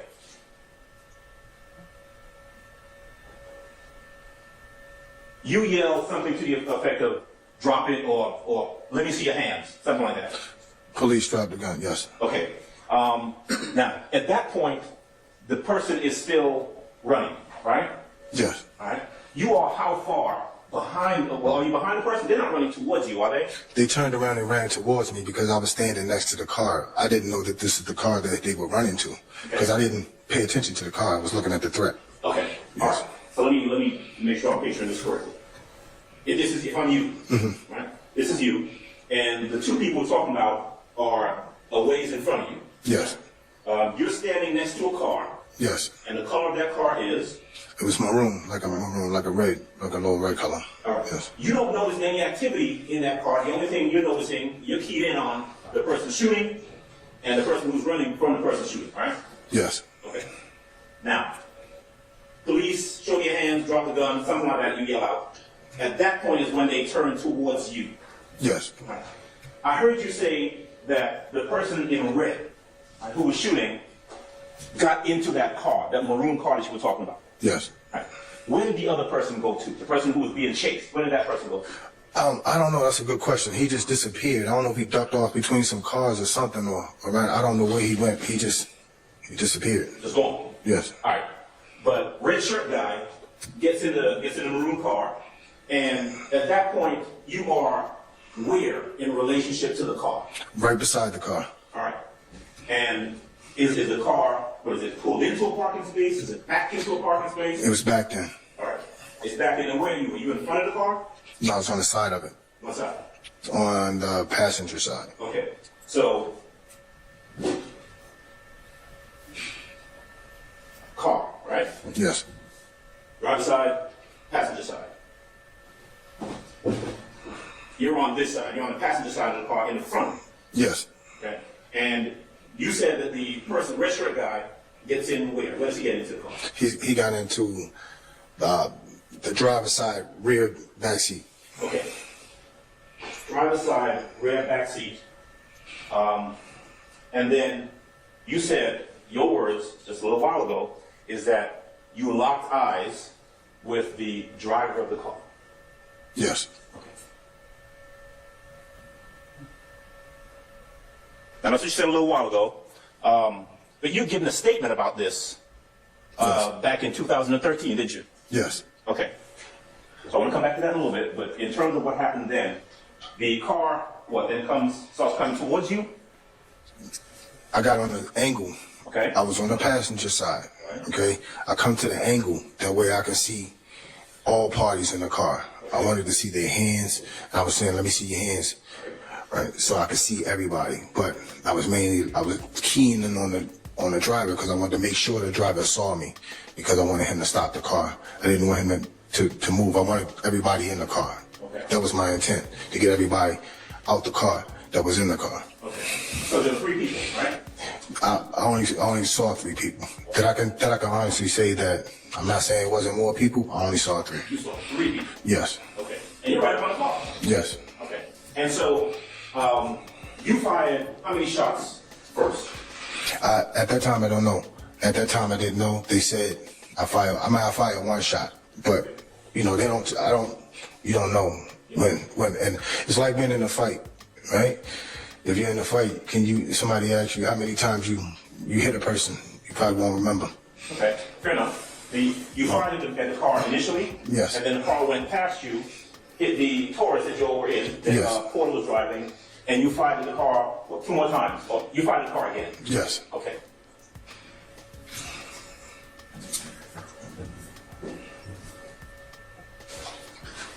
You see the car head towards, and we saw the photograph earlier, the I guess front entrance exit of the subdivision, and Porter and Booker Higgins are in the vehicle and they take off after that car.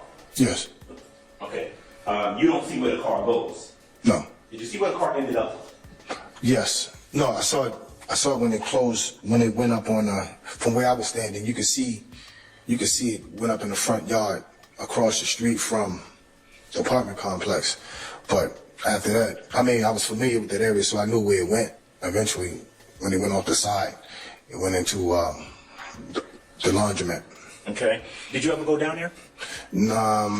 Yes, that's where I told you that's where the Winnebago was. Okay. Yes, I went up, I walked up to the front of the complex because I was looking for Booker Higgins and AC because that was my ride. Okay.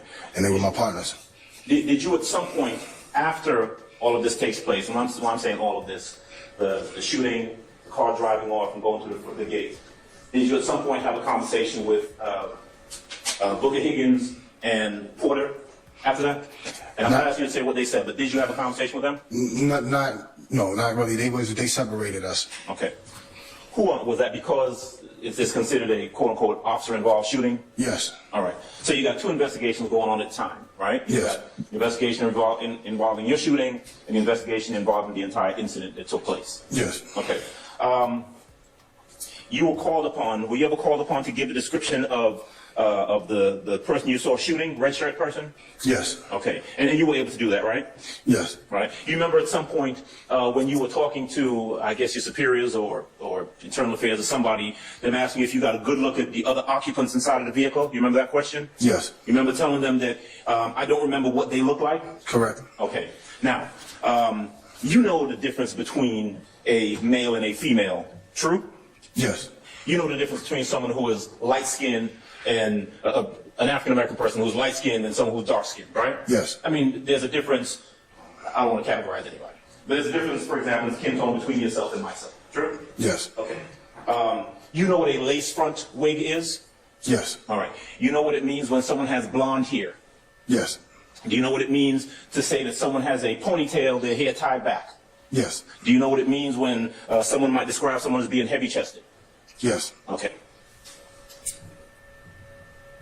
Did you say that you, Booker, Higgins, and Porter were separated when giving statements about the incident? Yes. Okay. Were you charged with doing any sort of canvassing in the area looking for anyone? No. Okay. Did you have occasion to speak to anyone in the laundromat where the vehicle ended up? Yes, I wanted to talk to Officer Black. Okay. Officer Black, but what about laypersons, citizens, regular non-police folks? No. Okay. All right. Did you at any point tell any of the investigators or any other officers on the scene that that the driver of the vehicle is a female? No. Okay. Did you at any point end up telling any of the officers or investigators on the scene that the driver of the vehicle would have had blonde hair and a lace front wig? Did you tell anybody that? No. Okay.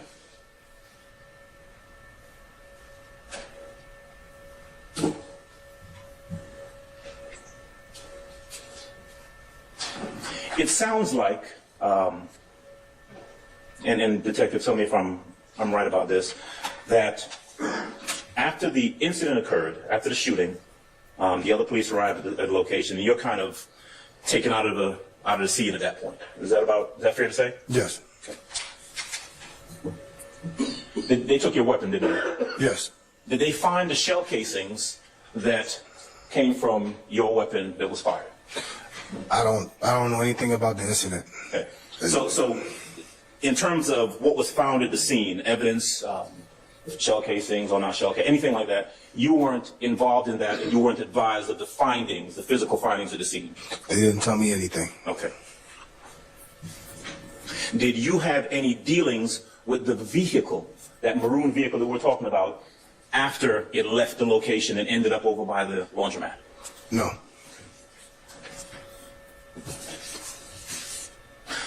Officer Porter, the driver of y'all's Taurus, at the time that, and Officer Porter is a female, is that correct? Yes. Okay.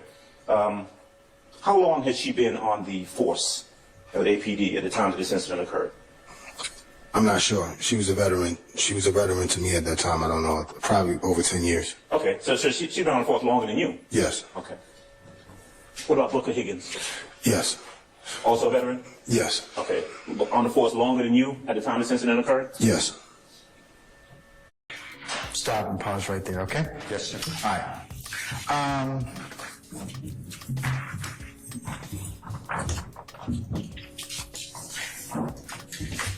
Detective, can I ask you to step out for just 1 second, and then I'll go ahead and call you back in? Yes, sir.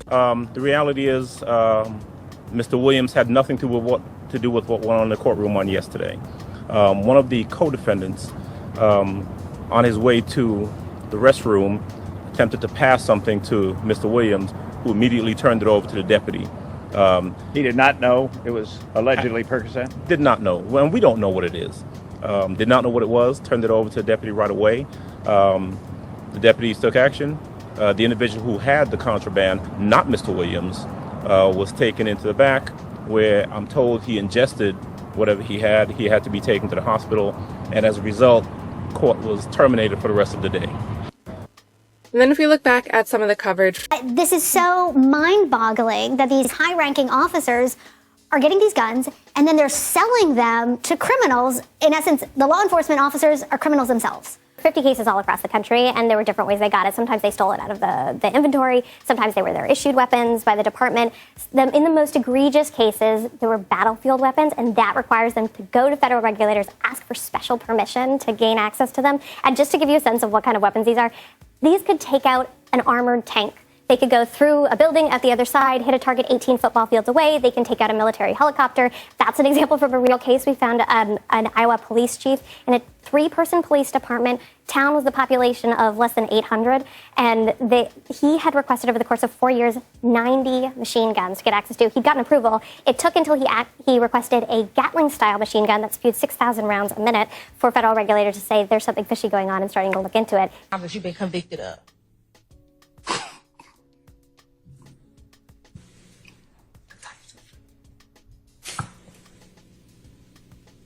Driving without license. Okay. What else? Driving with suspended license. Okay. What else? Ran in front of police. All right. What else?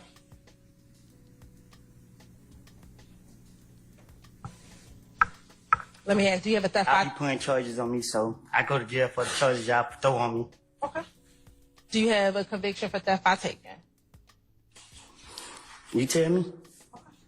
Do you recall having a conviction for theft by taking from 2009? What did I take? Yes or no? I don't know what happened in 2009. Okay. Do you recall having any convictions for aggravated assault? Probably so. All right. What about conviction for entering auto? I don't know. Okay. What about for terroristic threats? What about it? Do you have a conviction for terroristic threats? I think it was with the aggravated assault. Okay. What about theft by receiving stolen property? I don't know.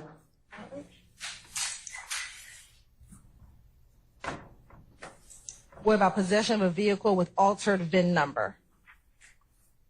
Never heard of that. Okay. And what about possession of a controlled substance with the intent to distribute? What's that? Did you ever take a drug charge recently?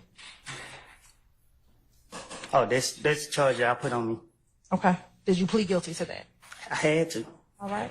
And did you recently plead guilty to possession of a firearm by a convicted felon? Y'all put that charge on me too. Okay. And did you plead guilty to that? I had to. All right.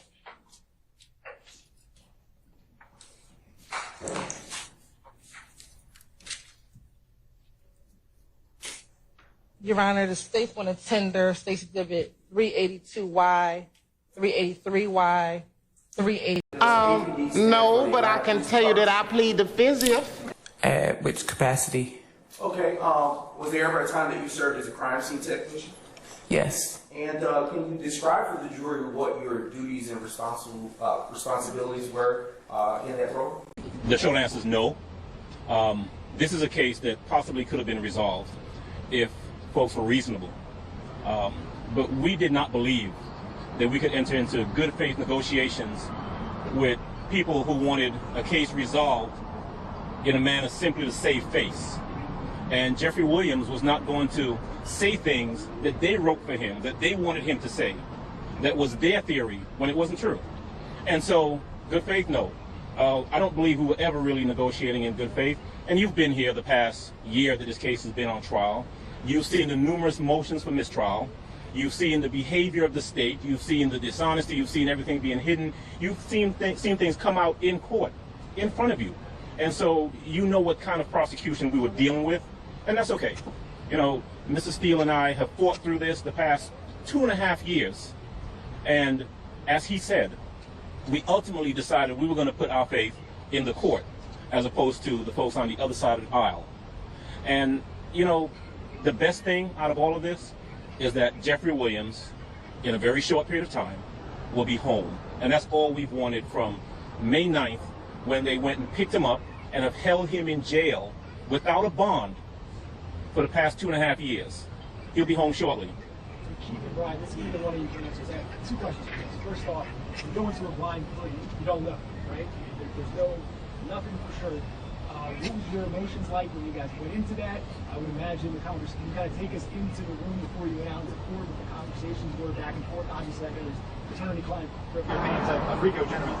I have, for the 30-some-odd years that I've practiced law, always believed that if you, as a prosecutor, think that someone has committed a crime, you charge him with the crime, you put it in front of a jury, and then you do it fairly and let the chips fall where they may. The courtroom is not the place to get adventurous, to get inventive, to think, well, we don't have evidence on him for any of these incidents, but maybe, if just maybe, we tie him up in a RICO and put him with people who may have committed crimes, we can get him that way. That's an abuse. And so, yes, for some strange reason, the Fulton County DA's office seems to be in love with RICO, and my honest opinion is that they're in love with it because it makes it easier for them to try and convict people that they otherwise could not convict. And that's what was happening here. We're fighting a mountain, reams of evidence, most of which didn't have anything to do with us. And so, is it an abuse? I think it is. There are better ways to, and I used to be a prosecutor, right? And I can tell you that there are better ways to prosecute cases than the way this case was prosecuted. You guys obviously rejected initially what the state offered. What, is there some details you can give us? Because it sounds like from what you guys decided in court, I mean, it's still pretty stringent. There's a lot of different details, but what was the state asking for that you guys rejected? I'm not going to get into plea negotiations because they are privileged under statute, but it was outrageous. They would let him out of custody, but they would have a tether around him so tight that it's unconscionable. And how are y'all feeling about what the sentencing is, especially with not being able to be in Metro Atlanta except for specific parameters, and how is Mr. Williams feeling about that decision? You know, we're okay with the sentence. There comes a time in any case, if a person is sentenced, that we're out of the courtroom, and now what happens to that person is entirely up to them. Jeffery Williams is a fantastically talented man. He is a great person. He's become a great friend over the course of the last couple of years. And he has the ability, the incentive to go forth and do everything he needs to do to put this behind him. And we're confident that he will. One of the questions you asked a little earlier was, what was that feeling like, stepping into a courtroom to do what's called a blind plea, not knowing what's going to happen? You know, it's a scary feeling for all involved. There's probably no feeling quite like that other than sitting in a courtroom waiting for a jury to come out and tell you what your fate is. But we walked in there knowing that we were in front of a fair tribunal and being comfortable that the right thing was going to happen, and the right thing did. What do you think about your client just serving as a role model? Obviously, as part of the agreement, he's going to be participating in the community, doing events, things like that. Obviously, he has a huge reach for what he does for a living. I've known Jeffery Williams. I've defended him for over a decade. I have been with him where we go to young children, children in need, children who are going down the wrong way. And he tells exactly what he's going to continue to say. He tells everybody, this is not a good life. We have to stop the generational disaster that is plaguing the community. And although right now I'm successful, I'm a product, but every one of you can get out. And he always stresses education. Jeffery Williams is a great person, a great role model, and he will do even better now, hopefully, if you allow him and his words to get out. As far as how Jeffrey's feeling now, he knows my feelings, which I'm not going to reveal for attorney-client privilege, but this is not the same as a not guilty verdict. That should have been rang.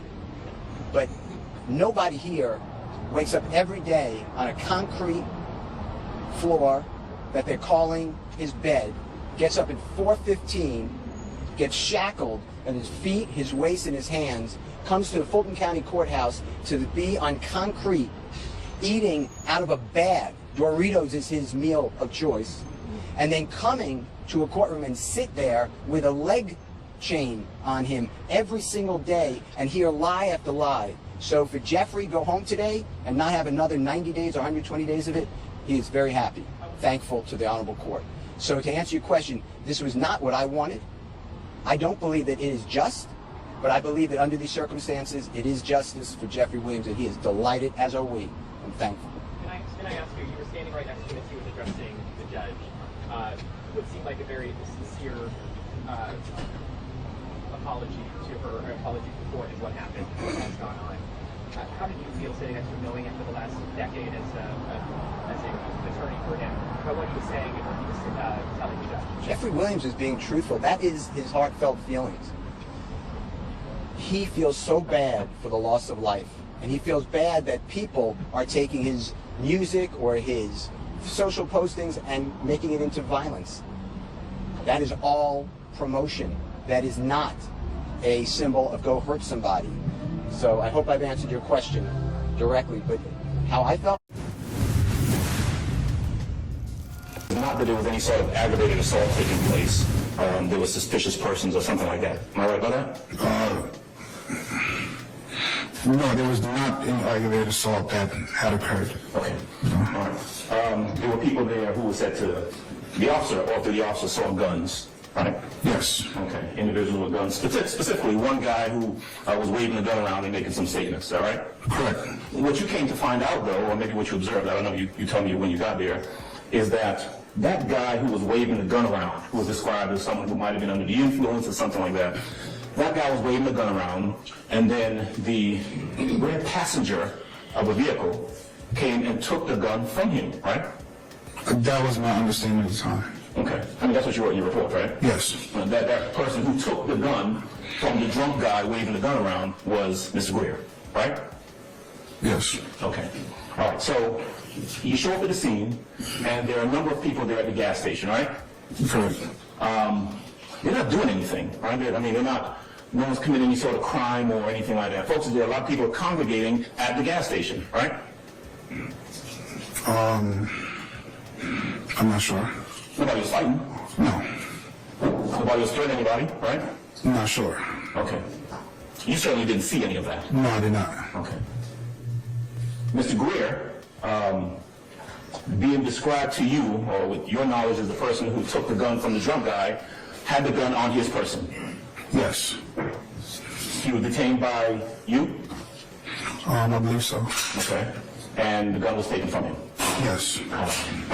No fight, no fuss, no argument, nothing like that. Just took the gun that he had in his waistband that he had taken from the drunk guy, right? Yeah, he cooperated. You what now? He cooperated. Okay, gotcha. Thank you for that. Marijuana. Let's see, is that picture going? You have it in front of you? Do you want to find this? No. Who did? Officer McGovern, I believe. Young lady? Yes. You see Hawkins? Yes. McGovern, yeah. There it is. Where is it found? Underneath the vehicle. Okay. Underneath whose vehicle? Don't know. You don't know? I don't know. Anybody charged with that? No. Okay. No relationship. That bag of stuff that was found under somebody's vehicle, no relationship to Mr. Greer, I presume? Unknown. Okay. Don't know if it was related to anybody there at the scene, in what capacity it was related to anybody, huh? That's true. Okay.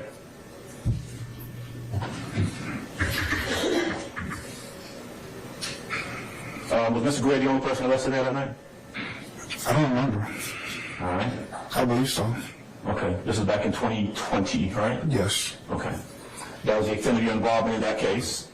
Essentially being present when someone was in possession of a stolen gun, right? Yes. And you haven't had the involvement with that until you were called to come testify in this sprawling RICO racketeering gun case, right? Repeat that again. Objection, Your Honor.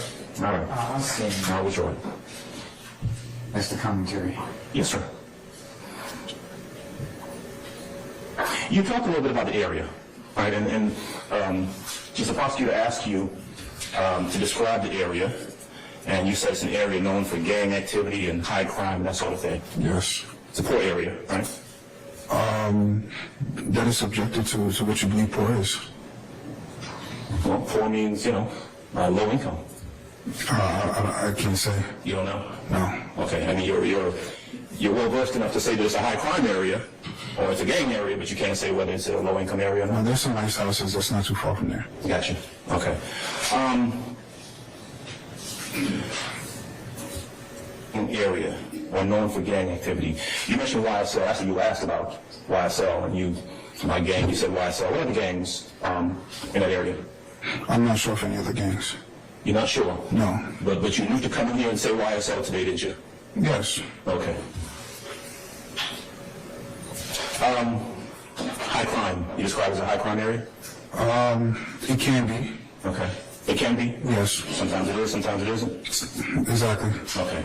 a lot of areas in Atlanta can be classified as high crime areas sometimes, right? Yes. A lot of areas, a lot of locations in Atlanta could be classified as places where you might find gangs, perhaps, right? Yes. All right. It's just a matter of which one they want you to come in and talk about. Objection. I stand objection. All right. Officer Thomas, thank you. That's all I got. Anybody else? Anything further? Yes, Mr. Matt. No, he said his sister gave it to him. Right. And just looking at this firearm on its face, you can't tell it's stolen, can you? No. That's all I have. Thank you. Or 5, okay.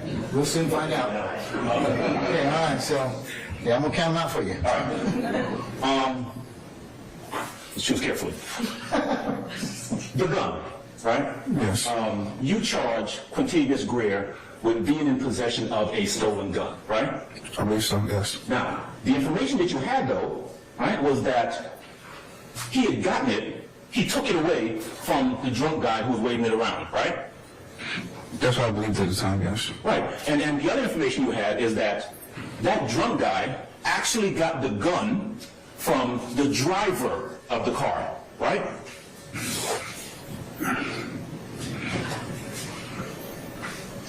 I'm not sure.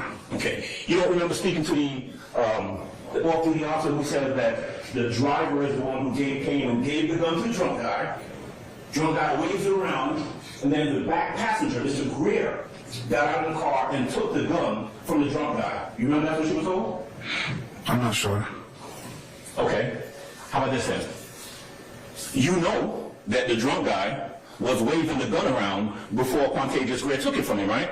Yeah, I know somebody was waving it around. Right. So he was in possession of a stolen gun when he's waving that stolen gun around, right? Yes. Okay. Was he charged? No. I don't know who he is. I'm going to object, Your Honor, to mischaracterization of the evidence. I'm gonna allow it. I'm gonna allow it. 3 people would touch in or be in possession of that stolen gun. Quintavious Greer, the only person arrested, right?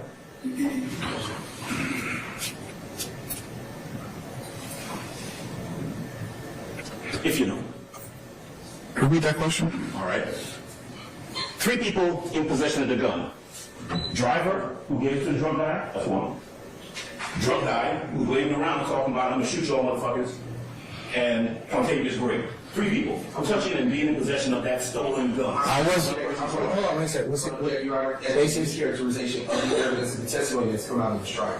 I think it's. I don't want any objection, Mr. Brown. You understand the question? I understand the question. I wasn't there to see who had the weapon, who gave it to who. I just know that when I made contact with Mr. Greer, he had the firearm on him. Uncover the off-duty officer who was there, McKessie. Was he still there when you got there? Yes. Okay, so he's the one who called it in, right? He would know who was in possession of the gun. Objection. Right? Speculation. I sustain the objection. Okay. But McKessie was there when you got there, right? Yes. Okay. Thanks, sir. That's all I got. Okay, this is the only period of time amnesty for the masks, okay? If some of you aren't wearing them or aren't wearing them correctly. Mr. Menendez. So $10 after that, okay?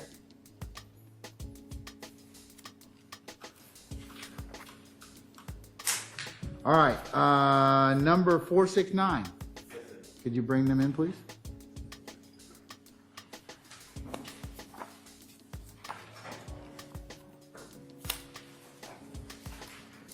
Strong steps from the judge in the wake of this leaked video. Now we've got this, dated today, signed by Judge Glanville, ordering any and all interested parties to appear before him March 1st, quote, to show cause why the state's motion should not be granted. Tell us your deepest fears about the release of this video. It puts people's lives in danger. I'm happy to have to make a determination. I'll find out where it came from. I know it didn't come from us. This is a murder that about to take place with some very high people, and just stuff that I know right now. You know what I mean? She would be able to help me get out of my situation. The captions on it in a Twitter post don't appear entirely accurate, but this is accurate, says Fulton County District Attorney Fonnie Willis. Video viewed more than 30 million times online, showing a witness interview by investigators and taken from discovery, evidence the prosecution had to disclose before trial to the many defense lawyers in the YSL gang racketeering conspiracy case against Jeffery Williams, better known as the megastar hip-hop artist YoungThug, and many others, puts the life of that witness at risk and intimidates others. My worst fear is that it is used as an intimidating tactic and that people might be hurt. D.A. Willis says among many comments posted for a YouTube version that, we're deleting 2 offensive words, deserve every bullet he got coming. And you gone die, Goofy, along with rat icons that appear in numerous comments. Those comments are attached to a motion from prosecutors. Ms. Willis says her office wants the judge to say defense lawyers can only view videos and the like inside the DA's office, and the defense can't record them, and that prosecutors want the judge to order an investigation into whomever leaked the witness video less than a month after defense lawyers got it, after authorities had it more than a year.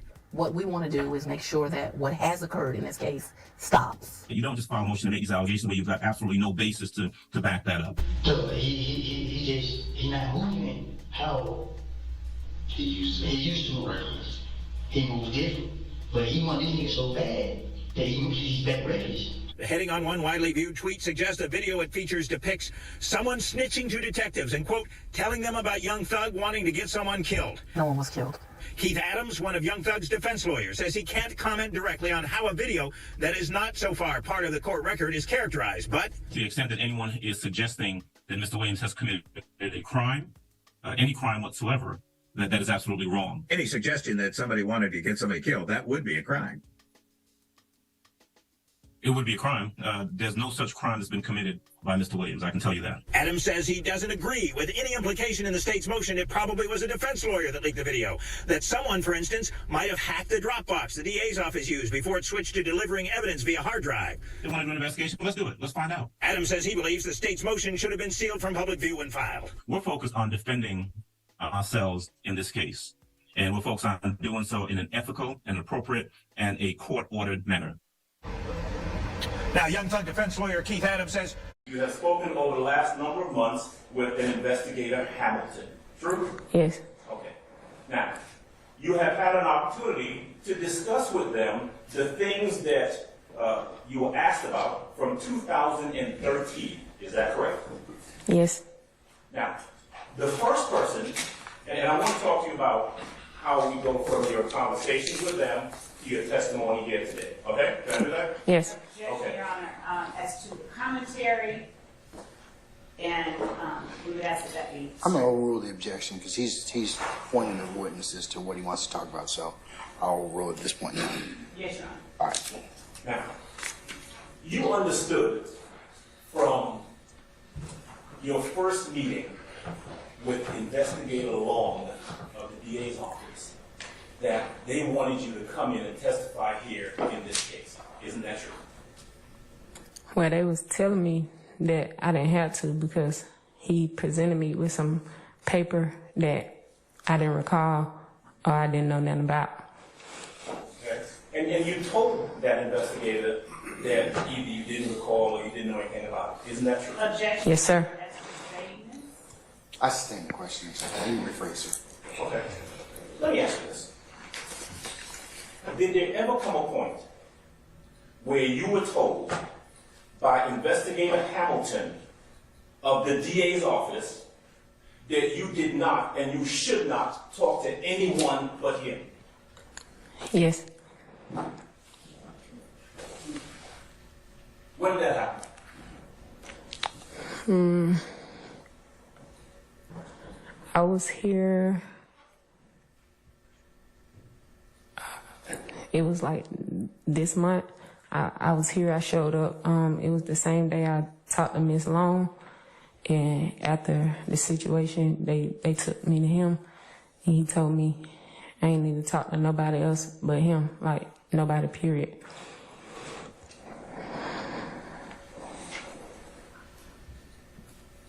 Mr. Adams, I hate to break you up at this point in time. I've had a bathroom request. So can we just take 5 minutes? Sure, absolutely. Okay, all right. Absolutely. All right.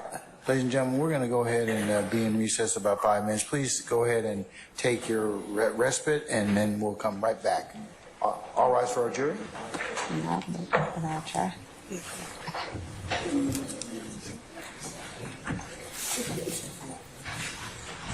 Lieutenant, hold on.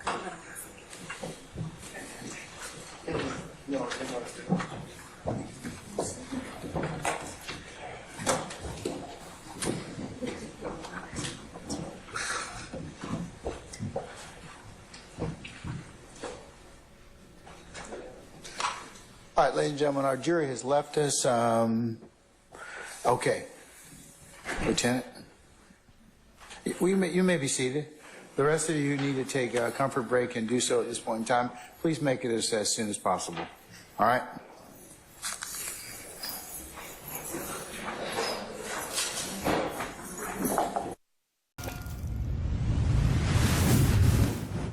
Text messages purported to be communications between the district attorney's office investigator and Ms. Bennett. Which investigator, sir? I believe it is Mr. Hamilton. And there are also communications for Ms. Bennett between who I believe to be Investigator Hamilton, but communicating with Ms. Bennett on Ms. Bennett's son's phone from the state and use them in my recourse of Ms. Bennett, so that we don't run into a problem with having to send a jury out again. I need to know whether or not there's going to be an objection, any foundational objections to these text messages of the state that I've gotten from the state, so we can address it. We don't have any problems with to consider those as evidence. We intend to utilize this, so not at all. And since we gave it to him, he is well within his rights to do whatever he wants to. Okay. Well, that's great. That's all. All right, summon Ms. Bennett, please. So witness stand. Go ahead and summon our jurors, please. Yes, Your Honor. All right, thank you, sir. Thank you, madam, I should say. I'm sorry. Beat a murder rap for 30. I beat a murder rap, paid my lawyer 30, and then me and my slimes are above the law.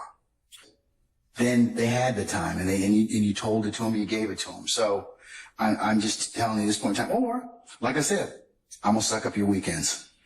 If it's that important, then we'll come in on the weekends and we'll resolve it. And I've already checked with the sheriff, and we can do that, and that will not be a problem. So I have got to get this thing moving, and we've got to be smoother and better, as advocates in order to do that. So, but I have got to get this thing moving, and we've got to be smoother and better, as advocates in order to do that. So, I know many of you may be annoyed, but hey, do better. Isn't that true? Yes.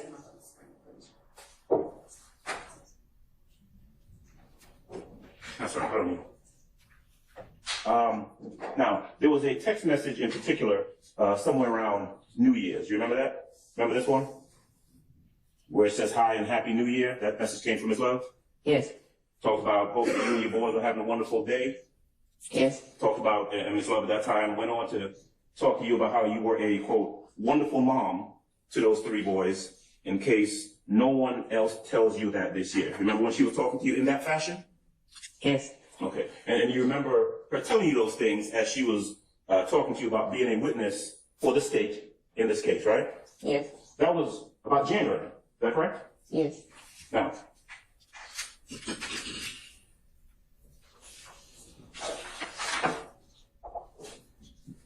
you remember that there was a text message right around the same time, around New Year's, where Ms. Love talked to you about wanting to talk to you sometime this week and that she could come by to you. You remember that? Yes. All right. Remember there was a conversation about her having some peas and leftover greens from New Year's and all that. She was talking to you about, about coming by and talking to you and being friendly with you and that sort of thing, right? Yes. Okay.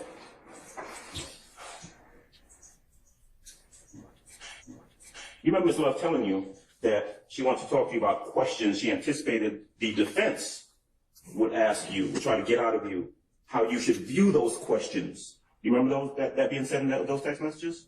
Yes. All right.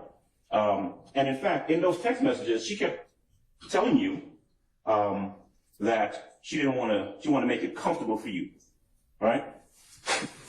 Yes. She told you that, didn't she? Yes.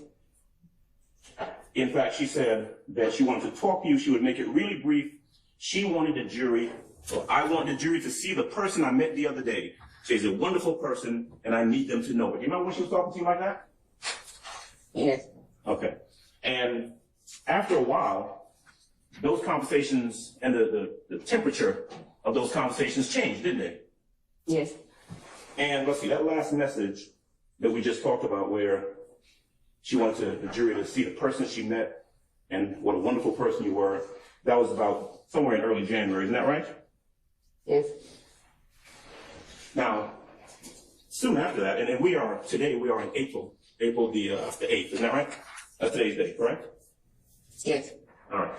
Is it fair to say that soon after January, you weren't having a whole lot more conversations with the assistant district attorney, Ms. Love?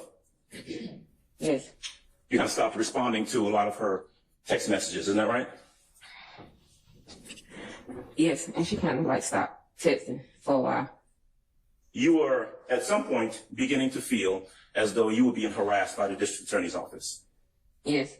In fact, in conversations with whether it was an assistant district attorney or an investigator, they would ask you questions about 2013, right? Yes. You would continuously tell them, look, I don't remember, or I don't know, I don't have nothing to say about that. Is that true? Yes. Nonetheless, they kept asking you questions and telling you that they wanted you to come in and testify, right? Yes. Is it fair to say that most of their questions, everything that was asked about you, was geared towards what you could say about Jeffery Williams? Can you repeat it? Is that what they were asking? Were they trying to see what it is they could get you to say about Jeffery Williams? Yes.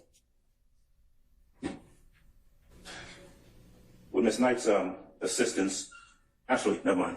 First witness again, Judge? You may, sir. Thank you. Stage 33, Alpha Alpha.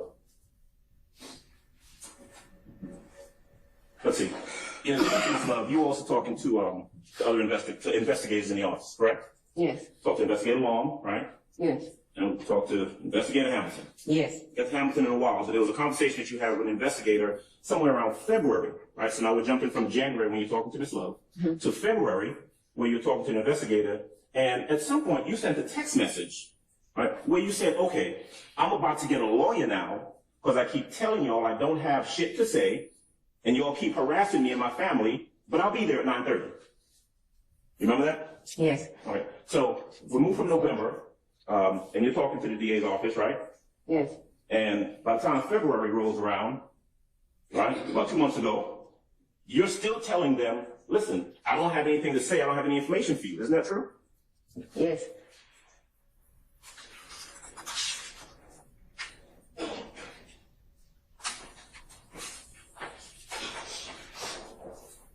Investigator Hamilton. At some point, you start having some conversations with Investigator Hamilton. Is that correct? Yes. Okay. State's Exhibit 34 Alpha Alpha, please. Ms. Knight would be kind enough to go ahead and put that up on the stand for me, on the screen for me, please. Now, whether you knew him as a investigator or an attorney, what you knew for a fact was that Hamilton worked with the DA's office. True? Yes, I thought he was a attorney. I wasn't sure where he was. Okay, but I mean, certainly you knew that he was calling you and asking you questions and interacting with you on behalf of the district attorney's office. Is that right? Yes. And there were times where you would have conversations with him by phone, right? Yes. I mean, actually talking on the phone, correct? Yes. There were times when there would be text messages exchanged, correct? Yes. And in regards to your testimony, your testifying, right? Would you agree that your manner of testifying, the way you feel about testifying has something to do with the way the district attorney's office dealt with you? Objection paid. I stand a question. You can rephrase, sir. Yes, sir. Well, certainly you had conversations with Hamilton, right? Yes. Now, is it fair to say that although we saw these some, and we'll talk about it in a bit, some text messages that were put up on the screen, right? They don't capture all of the interactions between you and Hamilton, right? No. Now, were you imagining it when you said that you thought that Investigator Hamilton was acting like he wanted to date you? Objection, Your Honor, form of the question. I sustain the question. You may rephrase, sir. Yes, sir. Let me pause on Hamilton for a second. I want to go back and ask you something about Ms. Love and your conversations with her. You remember that you were asked questions about whether or not you were comfortable talking about this incident with Ms. Love? You remember those questions? Yes. You remember that you said she made you uncomfortable, correct? Yes. She made you feel, in your conversations with her, like you wanted to harm yourself. True? Yes. Now, do you remember testifying that at some point there was some conversation you had with her about her, quote, getting you some counseling or getting you some help or something like that? Yes. Did you ever perceive that the counseling that you thought she was referring to was her locking you up to bring you here to testify? Did you ever think that was going to happen? No. I sustain the question. They did lock you up though, didn't they? Yes. So that you could come in here and testify, right? Yes. Even though you told them, look, I don't have anything to say, I don't remember anything about this, right? Yes. I sustain the question.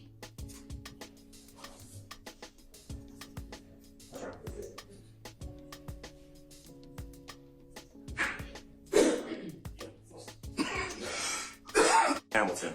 And just to be clear, I asked you a little earlier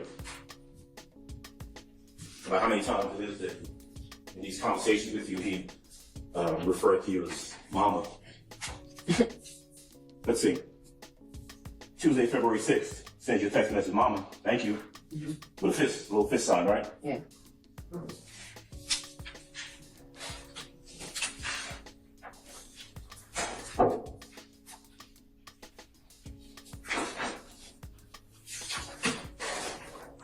Sunday, February 11th, sent you a text message early in the morning. Talking about, good morning. Hope you slept well, mama. Remember that? Yes.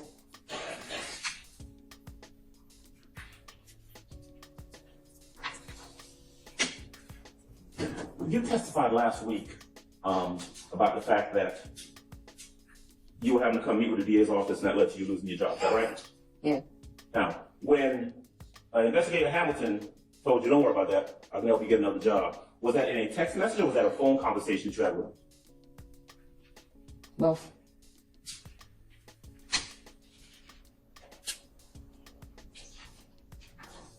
Now, as we move forward into March, right, there was that period of time where you were supposed to come in and testify. Is that right? I think so, yes.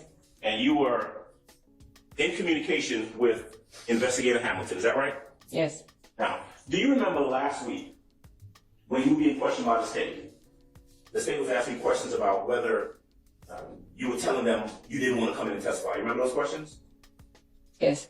Do you remember the prosecutor asking you whether or not you said to someone or you texted someone, tell the judge to kiss my ass? But I ain't say that. Right. Do you remember asking that, right? Yes. All right. You did not say that, did you? No, it said what I said. I told the judge to call me, not kiss my ass. So the text message that's dated Tuesday, March 26, 8:06 p.m. that you were asked about earlier that was put up on the screen, where it says, well, I was in an accident, I'm just now leaving the hospital. Like I said, I don't give a fuck if they lock me up. What that gonna do? Shit, so can you get the judge to call me? Those your words? Yes. Because they're about to see some more of their attorneys be on the news or in jail too for sexual harassment. Please do. That's your text message, right? Yes. That is verbatim your text message, right? Yes. So when you were asked last week, or when it was suggested that you said, tell the judge to kiss my ass, that is not what you said, is it? No. Hold on. Objection, Your Honor, as to the form of the question. The question was I stand. when suggested. I'll stand the question. You want to rephrase, sir? Yes, sir. You asked the judge to call you, or you asked the investigator to have the judge call you. Is that true? Yes. You did not say, tell the judge he can kiss my ass. True? You have it right there, sir. I did not tell the judge to kiss my ass. I wouldn't have no reason to tell the judge that. I just wanted him to call me. You were on the video that was shown a little while ago. You remember that video, right? You were in that video, is that correct? Yes. Okay. I think you were asked earlier if you know when that video was. I don't. It was certainly before 2015, right? Yes. If I was to say that was in 2012, would you have any reason to dispute that? I wouldn't be sure. Okay. At any of the times when you met with and spoke with anyone from the DA's office in regards to coming in here and testifying, were you ever shown that video and said, hey, we're going to show you this video so you can help enlighten the jury about this RICO case? Anybody ever show you the video and ask you that? No. Is there anything in any of that video, anything, that has anything whatsoever to do with the 2013 incident you've been asked questions about? No. Is there anything about you wearing red, throwing up whatever kind of signs, or whoever it is you're with in that video that tells us anything about what happened in 2013? No. I stand question. So we ask the witness's answer be stricken. Ladies and gentlemen, you disregard the witness's answer. And Ms. Benny, if there's an objection, stop talking. Oh. Okay, immediately, and let me rule upon that before you complete. Okay? All right. Thank you. Did was the first time that you saw that video when it was played here in court? Yes. First time you were asked any questions about it when it was played here in court? Yes. Did Mr. Hamilton ever show you any videos or any photographs at any time that he met with you? No. Did he, Mr. Hamilton or anybody else, ever ask you any questions about gang or gang affiliation or anything like that when they met with you? No.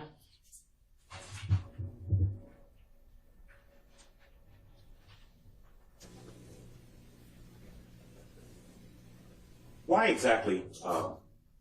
You asked a couple questions earlier, and I want to just jump back to this for a quick second about your meeting with Mr. Hamilton, I think Mr. Atkins. You remember being asked those questions a little while ago? Yes.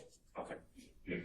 Why exactly were you reluctant to meet with folks from the DA's office? Were you?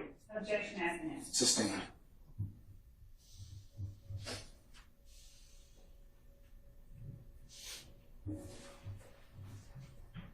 All right. Back to 2013.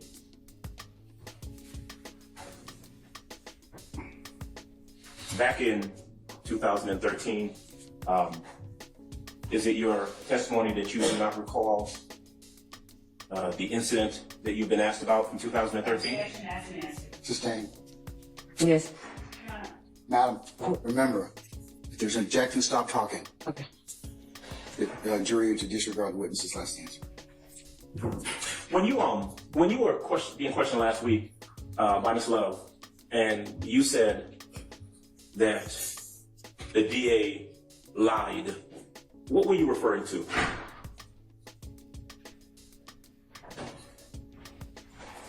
I don't know.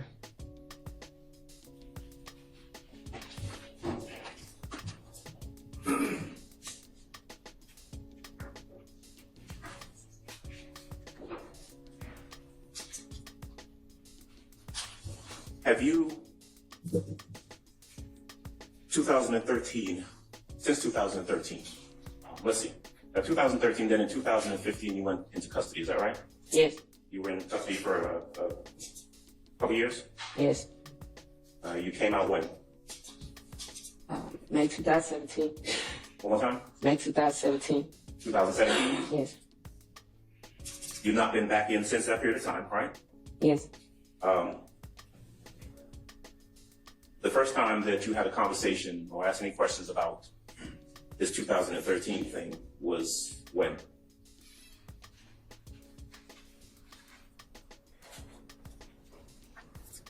Last year. Last year, 2023?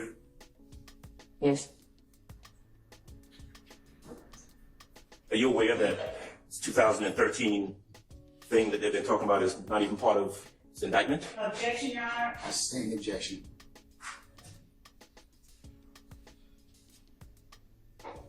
You know whether your name is in the indictment anywhere? Your Honor, objection. Sustain the objection.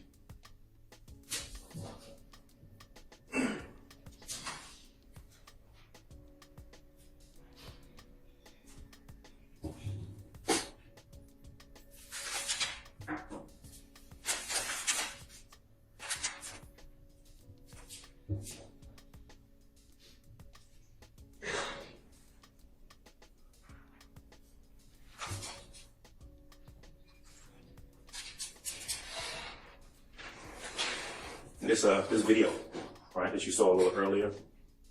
Remember you asked a couple questions about sex, money, murder? Yes. Sex, money, murder have anything to do with this incident we talked about from 2013? No. One moment, please. Yes, sir.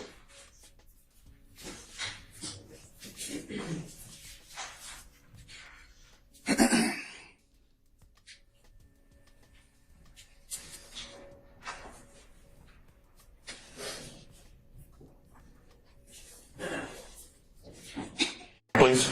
Investigator. Investigator, thank you. And you'll excuse me, I heard your name earlier. I heard you say Hawkins, but I think you said it's changed, right? Correct. It's Glanville. Glanville? Correct. All right, thank you. Investigator Glanville. Correct. All right, so just a couple questions, if you don't mind, about this incident back in. I keep hearing May the 9th, but it was actually May the 8th, wasn't it? Correct. Okay. All right, so if I heard correctly, you responded because there was an undercover sale that had been made at that location, right? Correct. You advised that there was a $20 marijuana sale that had been made. I don't know if you knew at the time the name of the person was Vivi, but you had a description of the individual. Correct. Right? And when you got to the location, you saw someone fit that description, jean jacket, white pants, and that person was in a vehicle. When I saw him, he was no longer inside the vehicle. Okay. So the first time that you get to the location, he's already been detained or taken into custody or whatever by other police officers. Correct. They were actively detaining him. Okay. And they found, let's see, the item that you were just asked to identify a little while ago, that I think is over here now.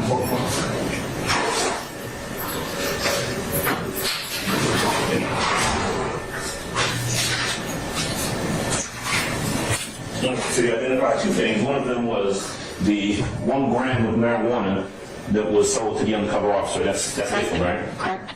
And then there was some marijuana found in the car that Mr. Beebe was supposed to have been in. On the passenger seat, On correct. the passenger seat. But he wasn't in the car when you pull up, right? Correct. Okay. You just know that you were told there was some additional marijuana found on the passenger seat of the vehicle that he supposedly was in before you got there. Correct. Right. And what, 14 grams of marijuana? Correct. This right here? Correct. Okay. And $20, was it $20 that, $20 that the undercover officer had used to buy this 1 gram of marijuana, right? Correct. Okay. So your name and his gun was found there for this gentleman, Mr. B, found on him or in the car where he was supposed to be. On him.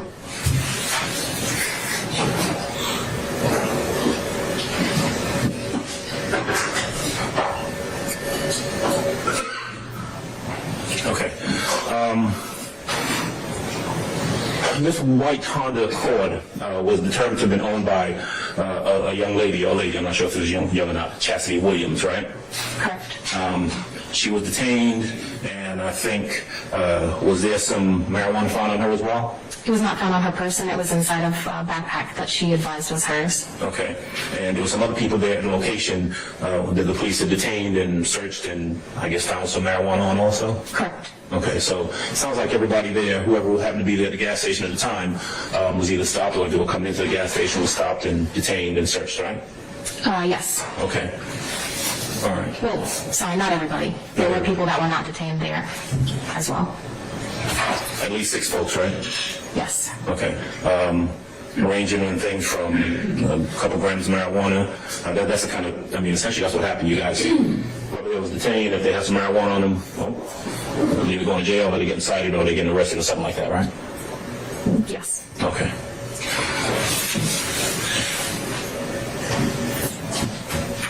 All right. That was the extent of your involvement in this case? Yes.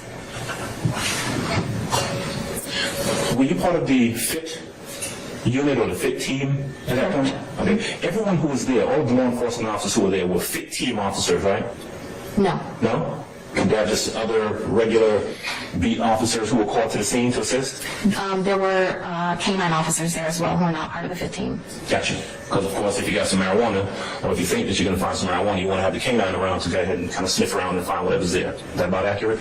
Correct. Okay. This was a marijuana buy operation. This wasn't some sort of gang operation, was it? Correct. Okay. Thank you. McGovern? Correct. Thank you. Thank you. Did I tell you to get up? No. Okay, go sit back down there, okay? Because there are higher considerations other than you. Ladies and gentlemen, I understand you want to take a comfort break, is that right? See? All right, okay. All right. Okay, so we're going to take a comfort break, ladies and gentlemen. Let's come back at 4 o'clock, okay? And then we'll start back at that time. Mr. Sharp, you can ask your questions then, sir. We're in recess. I know that guilt or innocence is not the province of a bond hearing, and thank you for that. But they spent a good bit of time going through the indictment, but what they actually did is they simply read their allegations. These are their allegations, right? These are what they say Mr. Williams did, or what they believe Mr. Williams offenses they believe he's committed. They have to prove that, and there is nothing to suggest that simply because they have sat down and drafted up an 88-page indictment that the allegations in this indictment are accurate or are true. I've been doing this for a long time, and there have been times, many times, when the allegations put forth by the state have simply not been borne out at trial. So the state can stand up here and sound as certain as they want to that, hey, we think the evidence is going to, or we know that the evidence is going to show X, Y, Z. And then when months later, after the court has considered that in regards to whether he gets a bond, when we're actually standing up in the courtroom, they don't prove it. Or it turns out not to be true. Or a witness that they say is going to say something, says something different. Or is impeached. Or somebody's proven to not be telling the truth. And so to stand here and say, well, there's a song lyric that we believe is relevant in the case and they're talking about a particular incident is trying to convince the court that their allegations are true, trying to convince the court that their allegations are factual, and there's nothing to say that that is the case at this point. In Mr. Gary, the prosecutor, asked the court to look at several acts in the indictment. Started with Act 9, and the prosecutor, I noticed, read or paraphrased some words in Act 9. All I ever wanted was the money, and then moved on to put him in a wheelchair, taking it totally out of context. This is a song, and the dangerous thing about where we are with them believing that they can pick and choose song lyrics or portions of song lyrics is that they don't know what they're talking about, but they're putting it in here as though it's fact. They could not tell you, I guarantee, who wrote the song, who was actually singing a particular lyric in this song, or what the song is referencing. And that's what's dangerous. And I know at some point we're going to be arguing about whether these song lyrics go to anything specific in the indictment. But Judge, I would just ask you to take a look at what's been proffered, or what's been presented to you. Act 9. Read just like Elmo, but I never effing giggle. Well, what does that mean? And what does the next line mean? You know, what is that? Is that referencing something specific, a specific count of the indictment? They can't tell you that. And it's taken out of context. You know, last week when we had a bond hearing, Bob Rubin represented one of the other individuals, said something that I thought, as a 56-year-old person who grew up in Brooklyn with rap music and all of that, thought was particularly insightful. He said, Judge, you know, it seems kind of bizarre, you know, some 50-something-year-old white guy is trying to tell you what, you know, someone who's a rapper means in a particular song. And I don't mean to suggest that that some people have greater sensibilities about rap music than others, right? But what I am suggesting is that it is somewhat disingenuous to simply quote portions of song lyrics when you don't really know what they are, and to take them out of context, and to not know who wrote the song or who's actually singing the song. Because I can tell you, I've poured through this indictment, and I know for a fact that there are some of these lyrics that are quoted or attributed to Jeffery Williams that were not written by him, and that were not sung by him. But when do we find that out? In the middle of trial? After they've stood up here and tried to convince you that you ought to use these lyrics as incendiary as they sound to deny him bond, and then 8, 9, 10 months later, oh, that wasn't Jeffery Williams.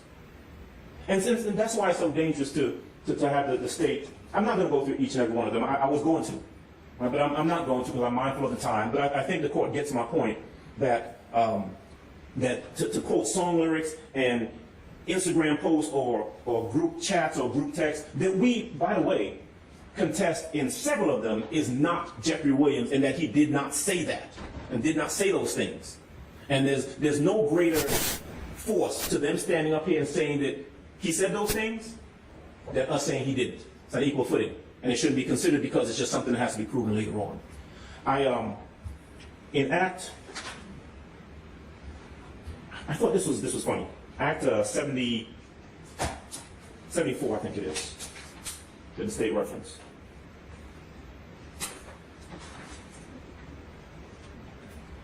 Act 74. Now that one I thought was particularly interesting and is, I think, symptomatic of what is flawed about the state's argument as to why you should consider everything they've read to you or present to you in the indictment. Act 74 references Jeffery Williams releasing a video. They said it was released on 4/12/18. I'm going to suggest that at some point in the future they'll go back and they'll correct that, and they'll recognize that this was a song, Anybody, that was written by Jeffery Williams, Nicki Minaj, and a third writer, and that some of the lyrics that are in here are actually lyrics that were sung by Nicki Minaj, but they don't know that. They don't know that, but they stand up here and say this with the force of authority, thinking that that's going to be, and they make that a central part of their argument. What did they say? They said, the songwriters say, I never killed anybody, but I got something to do with that body. And that, Judge, is exactly where we're telling you that Jeffery Williams, no, he may not have ever killed anybody that we know of, but he's the man in control, he's King Slime, he's the one who's running everything, and he's confessing it by saying that in this song.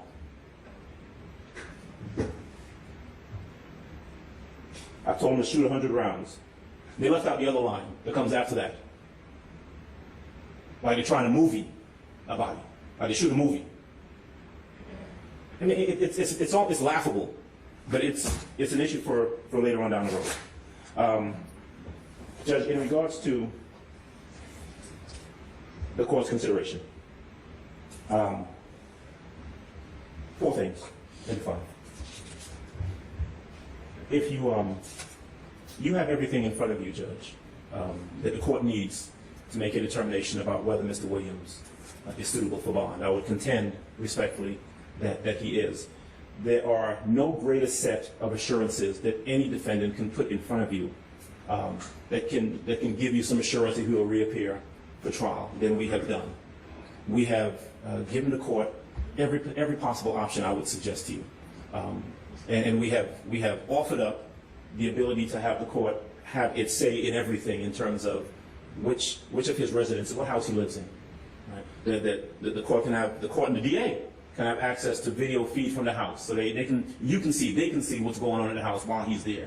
That these law enforcement officers who will be properly vetted, who have been properly vetted, who will be there and will be responsive not to Mr. Williams, not because it's being paid for by Mr. Williams, but because they're responsive to the court, and will have reports that are submitted to the court or to the DA's office. So we've put that in front of you, Judge. We're asking you to take that assurance and give it significant consideration, not because he's able to pay for it, but because it's going to accomplish what you need for it to accomplish to assure you that he'll show back up. We have suggested and we have put before you the option of he needs to work, but having a studio built at his residence where and inspected by law enforcement to ensure that there's nothing untoward going on there, so he can do what he does. That's his job. We have suggested to the court that, not suggested, we're happy to surrender his passport, even though it's not an issue, he's not leaving the house, but we'll surrender it anyway. We have suggested that his calls can be monitored. And so any device that's used to make any phone calls can be monitored.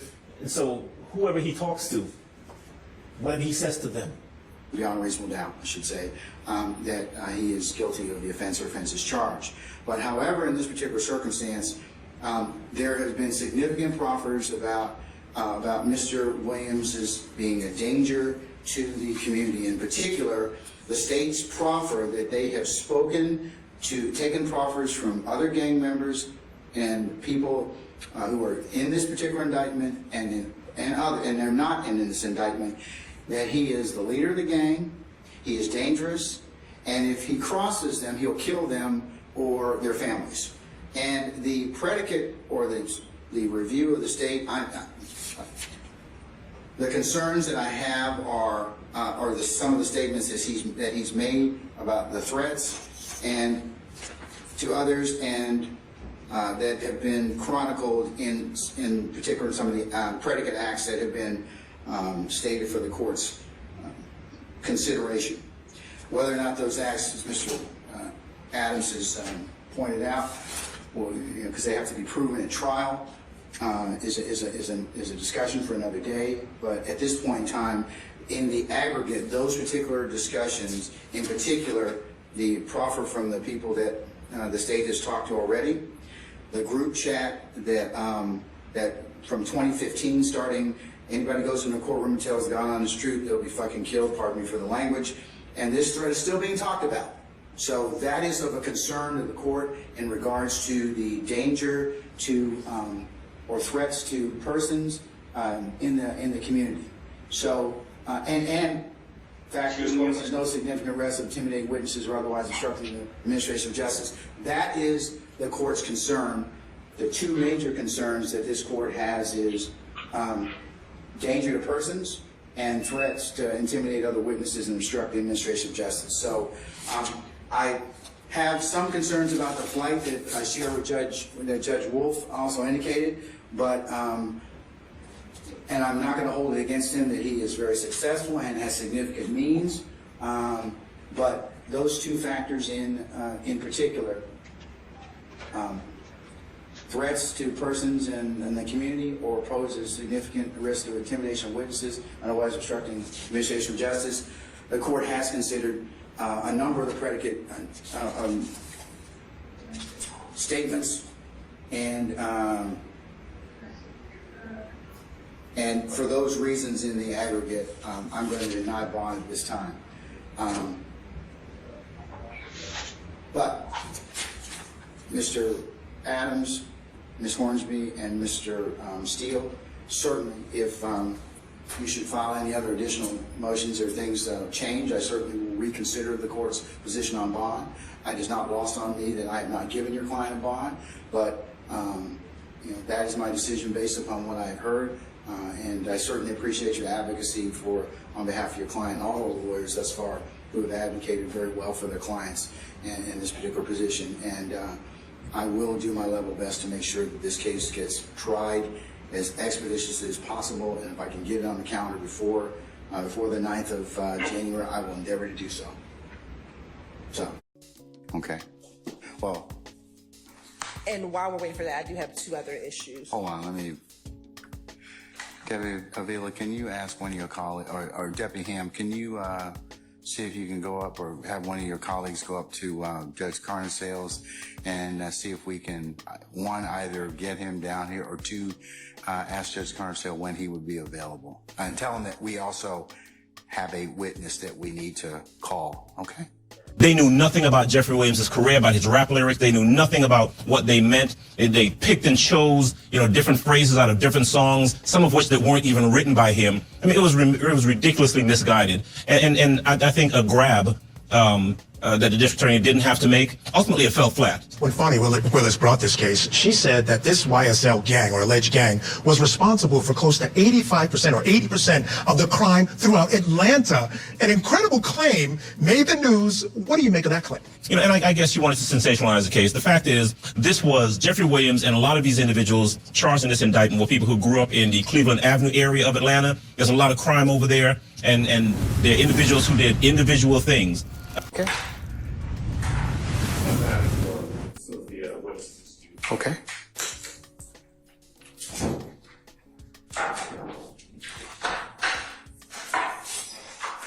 All right, our witness has left us. Yes, sir. Judge, I'm going to make an objection. I'm objecting to the both the question and the response. In regards to what? In regards to the witness testifying that this could have, quote, gone south. It goes to future dangerousness. I think that's impermissible. I would ask that last question and response be struck, and also that a curative instruction be given to the jury to disregard that statement and not consider it in any way in their deliberations. All right. Your Honor, SBO Finney is the sole witness who heard Amy Winfrey, to the state's knowledge, make the statement of spraying the bus. Furthermore, he is the witness who saw him with an assault rifle a couple minutes later. So his credibility as the single eyewitness is paramount to if the jury believes that Jane Winfrey made that comment and had an assault rifle in that vehicle. There's obviously other evidence to other witnesses that will come about that Jane Winfrey in fact did spray up the bus in that vehicle with an assault rifle. But all that aside, his credibility is the reason that the state asked that question is why does it stick out to him 9 years later? And compared to any other night at the compound, what SBO Finney had expressed is it stuck out because he realized the seriousness of it. Here's someone make a statement of shooting a bus. He sees that same person a couple minutes later drive by with an assault rifle with the butt up and the muzzle down, driving off quickly, and he knows in present day that the bus was shot. And so his memory of it sticks out more so than just someone who made a threatening gesture at the end of closing time or something like that. It has a different seriousness to it. That's why the state asked it, and that's why the state feels it's relevant. And certainly does not think the curative instruction needs to be asked because the jury ultimately is the fact finder and has to determine its credibility. Mr. Adams, I'm going to overrule your objection, okay? I'll note it for the record. On the record, just very quickly, Judge, just a very brief response that it is not relevant. He did testify to the factual aspect of what happened that night. He testified about the assault rifle. He testified about his observations. He testified about what was said. There is no necessity. There's no relevance to the jury hearing this officer's testimony and speculation about the fact that the court could have gone south. It does, in fact, go to future dangerousness. It doesn't go to future dangerous, sir. I disagree with you about that. I just said, other than in a death penalty case, that type of statement is not relevant, certainly not in this set of circumstances. So I would renew my objection, and I would ask for a curative instruction after his question and statement be struck. All right, I'm going to overrule your objection, sir, and your request. I'll note it for the record, and we'll go ahead and continue the examination of Officer Finney when we get back, okay? All right, enjoy your lunch. We'll see you in about an hour. It should have been an open and shut case. And the individual that was charged, which was Kelvin Treadwell, he was charged with obstruction for not telling him who had his vehicle. I've never known that you can charge somebody for that. All right, but that wasn't my question. Okay. I want you to pay real close attention to what I'm asking. Okay. All right? You knew, right, in terms of the evidence in this case, in the Montgomery case, you knew by the time you came onto it that Investigator Robinson had done audio tape and videotape interviews of individuals. No. You didn't know that? Well, by the time we got this case, from what I remember, we took a stapler and the file, we took a look at what we received, and we stapled it up. Did you read it? We looked in it, yes. I don't know. I know we looked at it. Okay. But based on the information that we received, we wanted to do our own investigation so we are aware of everything that happened, so that we are familiar with everything that happened, not on what he was saying. Well, Investigator Robinson is one thing, but witnesses that he would have interviewed, all right, who you guys would subsequently interview, you'd want to know what those people said initially to Investigator Robinson, right? Correct. All right, so when you read Investigator Robinson's report, did you see, for example, whether or not he had done interviews with Tina Clark, one of the women in one of the vehicles?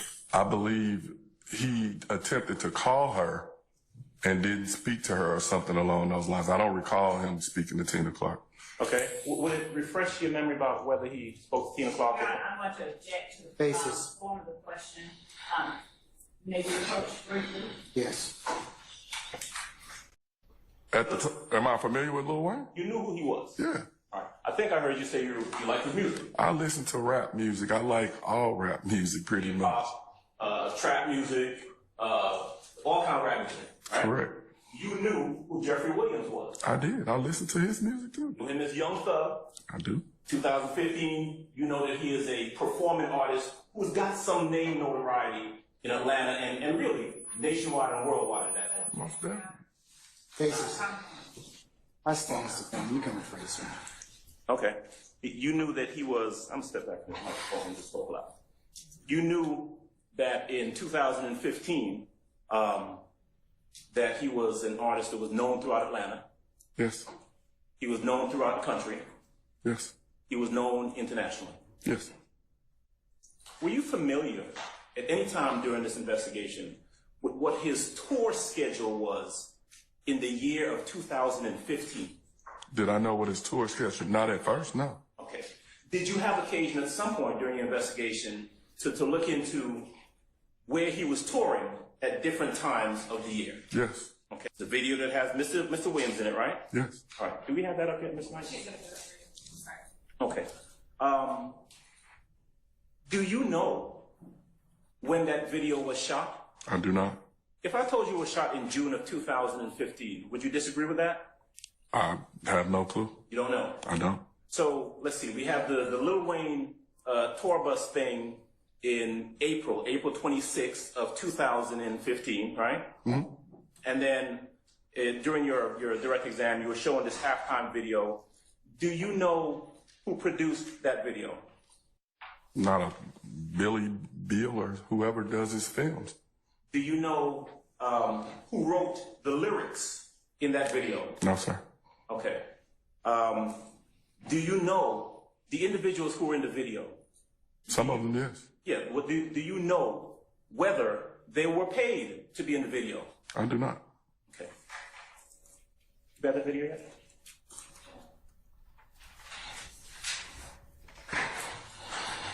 In the video, there are individuals who are holding up what appears to be guns. Remember that? Yes. Do you know whether or not those are props or whether they're real guns? I do not. In the video, you see Mr. Williams with a wad of money, and some of it drops sometimes in the airport. Mm-hmm. Do you know whether that's real money or whether that's props? I do not. You indicated that you believe the video was filmed at the vault, all right? Yes. Do you know who the videographer was? I do not. All right. Here's what I want you to do. We've got State's Exhibit 118E up on the screen. I want you to, because you were asked some questions about some of the verbiage, some of the words in the video. I want you to watch the video, all right? And I want you to listen to it, and then I want to ask you some questions, okay? All right. And before we do that, you agree with me that artists, all kind of artists, make music videos, true? Correct. Including rap artists, right? Mm-hmm. And sometimes you may have some language in, especially in some rap videos, that's kind of dicey. True? That's correct. All right. There's some dicey language in this video, ain't there? All right. Depends on the listener. Here you go. All right. Let's go ahead and play that video. Once you pay attention, then I got some questions for you on the other side. All right.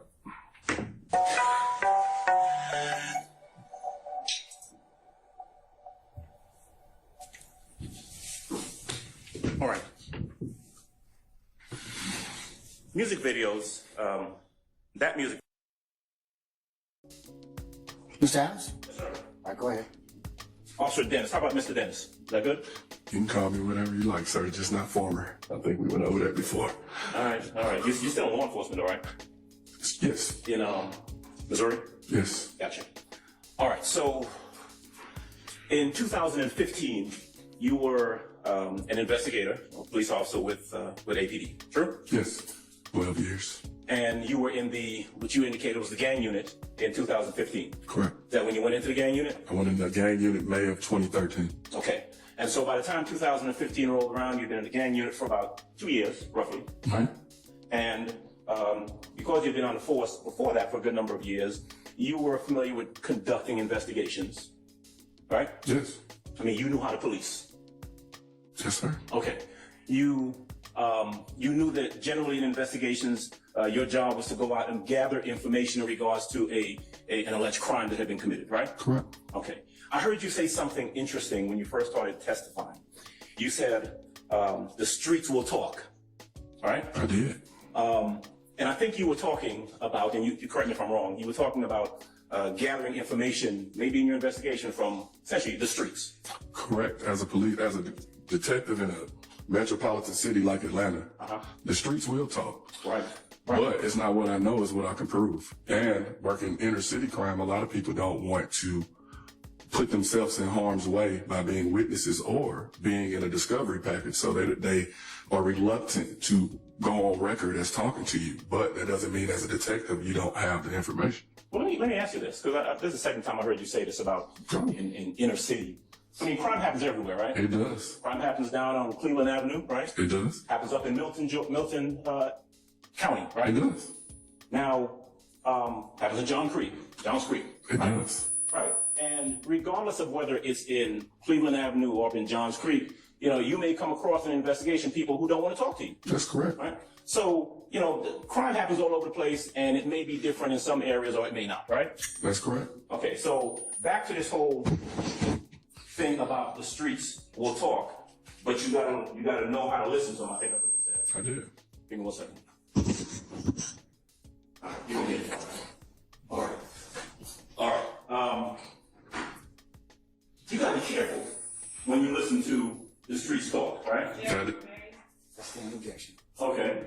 When you say the streets talk, you're talking about information that you may gather from individuals in the community, right? That is correct. Now you've got to be careful when you gather that information because you've got to vet it. Right? That is correct as well. You can get Yes. You can get information from the street that's not accurate. That is correct. You don't know what people's motivations are when they're talking to you. Right? You are correct. You don't. Me? Oh, my bad. I'll sit back. Yes, you. I've been talking on it for 3 days and you had no problem. Why all of a sudden now? That's why as a detective, you have to vet pretty much all the information that you come in to. People tell you stuff all the time and it doesn't always add up. And so that's what we always prided ourselves on doing our due diligence to follow up on the lead to make sure that it was accurate, because I don't want to wrongly use some information or convict someone of something that they didn't do. There you go. It's important to investigate crime, to punish people who commit crime, right? Correct. It's also important to make sure that people who have not committed crime don't get falsely charged. That is correct. Okay. And because ultimately, you as a police officer have the power to take out a warrant and have someone arrested and charged with a crime. That's correct. Right? Investigations ought to be based on facts, right? Correct. They ought not to be based on speculation. Correct. They ought not to be based on simply a hunch or an opinion, correct? That is correct. All right. Now, in April of 2015, the night that you're at the compound, you're there in your capacity as security, police, and law enforcement. Correct. Okay. You're there to observe and to monitor traffic and all of that, right? Correct. Okay. Now, you would learn that on the 26th of April, there's this shooting of Mr. Carter's tour bus, right? Mm-hmm. But what you testified about earlier is your part of it earlier on the night of the 25th. True? Yes. And what you observed. Yes. And what you saw. Yes. And who you saw. That's correct. All right. Now, I want to come back to that, but let me jump for a moment to the video that you were shown earlier. All right, you remember the video, the halftime video? Yes. Which exhibit number is that, sir? That is exhibit number 1, and I'm 118, I think. Thank you. That's going to be 118 Echo. And with I'm going to ask Ms. Knight if she can pull that up, because I want to show you that video and ask you some questions about it, okay? Sure. Now, you were shown the video, and you were asked some questions about the individuals in that video, right? Yes. And you were familiar with the video. You've seen it before. Uh-huh. You were familiar with Dwayne Carter, right? In the halftime video? No, just in period. Am I familiar with Lil Wayne? You knew who he was. Yeah. All right. I think I heard you say you like the music. I listen to rap music. I like all rap music pretty much. Trap music, all kind of rap music. Right? Correct. You knew who Jeffery Williams was. I did. I listened to his music too. Him as YoungThug. I do. 2015, you know that he is a performing artist who's got some name notoriety in Atlanta and really nationwide and worldwide at that time. Faces. I stand support. You can face him. Okay. You knew that he was, I'm step back from the microphone just spoke loud. You knew that in 2015, that he was an artist that was known throughout Atlanta. Yes. He was known throughout the country. Yes. He was known internationally. Yes. Were you familiar at any time during this investigation with what his tour schedule was in the year of 2015? Did I know what his tour schedule? Not at first, no. Okay. Did you have occasion at some point during your investigation to look into where he was touring at different times of the year? Yes. Okay. Now, the halftime video that we saw earlier, the video that has Mr. Williams in it, right? Yes. All right. Do we have that up here, Mr. Mike? Okay. Do you know when that video was shot? I do not. If I told you it was shot in June of 2015, would you disagree with that? I have no clue. You don't know? I know. So let's see. We have the Lil Wayne tour bus thing in April 26th of 2015, right? Mm-hmm. And then during your direct exam, you were showing this halftime video. Do you know who produced that video? Not Billy Bill or whoever does his films. Do you know who wrote the lyrics in that video? No, sir. Okay. Do you know the individuals who were in the video? Some of them, yes. Yeah. Well, do you know whether they were paid to be in the video? I do not. Okay. You got the video yet?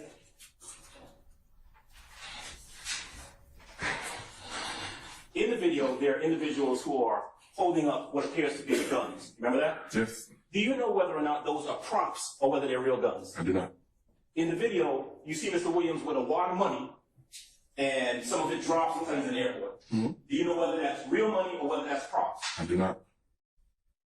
You indicated that you believe the video was filmed at the vault, all right? Yes. Do you know who the videographer was? I do not. All right. Here's what I want you to do. We've got State's Exhibit 118E up on the screen. I want you to, because you were asked some questions about some of the verbiage, some of the words in the video. I want you to watch the video, all right? And I want you to listen to it, and then I want to ask you some questions, okay? All right. And before we do that, you agree with me that artists, all kind of artists, make music videos, true? Correct. Including rap artists, right? Mm-hmm. And sometimes you may have some language in, especially in some rap videos, that's kind of dicey, true? That's correct. All right, there's some dicey language in this video, ain't there? All right. Depends on the listener. Here you go. All right, let's go ahead and play that video. Once you pay attention, then I got some questions for you on the other side. All right. Just give me a second, sir.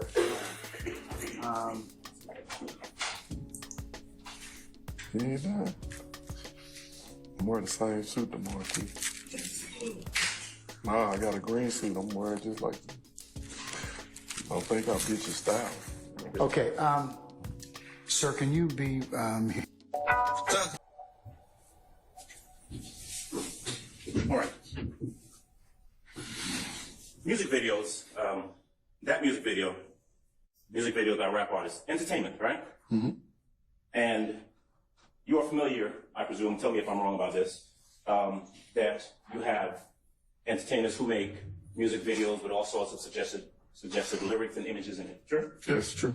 And you would agree that in this video, Mr. Williams is the main character, right? Correct. These videos sell records, right? Correct. When you pulled this video, well, were you the one who got this video? I'm not sure. Okay. I told you it was Detective Raisi. Would that sound about right?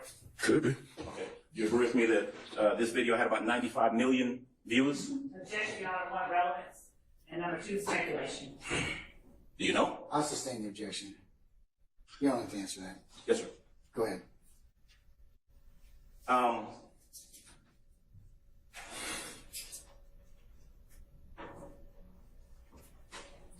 I think I asked you if you knew when the video was made. Do you know when it was released? I don't. In listening to the video, did you pay attention to some of the lyrics as I asked you to do? Yeah, I knew the lyrics myself. Okay. I was actually singing along. Sing along. Bopping your head. I was. Because they're catchy, right? Very. And there's a lot of wordplay in there. True? Objection, Your Honor. This is, Speculation. I'll rule the objection. Because when in places where he says, I'm gonna tear up this bitch like I'm Willie B, right? You would recognize that as Remember Willie B from the Atlanta Zoo, the gorilla? I'm not from here. I don't even know what that meant. Okay, you know Willie B from Zoo? I thought it was Willie Beeman from the movie. The movie with Jamie Foxx. There you go. Okay.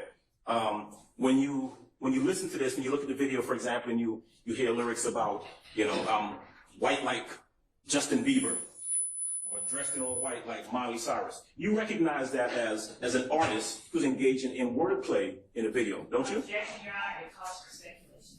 How old was objection? True. Possibly true. I mean, when he says, I'm like a fish in water, I mean, Jeffrey Williams ain't a fish, right? Correct. But when he also says, F with me, Lil Woody gonna come pop at your noggin, is that wordplay or is Lil Woody really gonna come pop at your noggin? Well, so let me ask you about that. Try it. Have you heard other lyrics by artists who talk about shooting or robbing or anything like that? I stand objection. Okay. Do you know whether or not Mr. Williams was the one who wrote those lyrics? I'm not sure, but I know Mr. Copeland, and I know that he might come pop at your noggin. Okay. Well, let me ask you, though, about Mr. Williams. That was a question. Go ahead. And about the song, right? Do you know what was intended or what anyone thought about when they were writing, whoever was writing the lyrics to this song? And foundation in terms of someone else's intent. I stand objection. So is it that it's art, but if you think you can pick something out of there and try and put it into a case? One speculation, two, form compound question. I stand objection.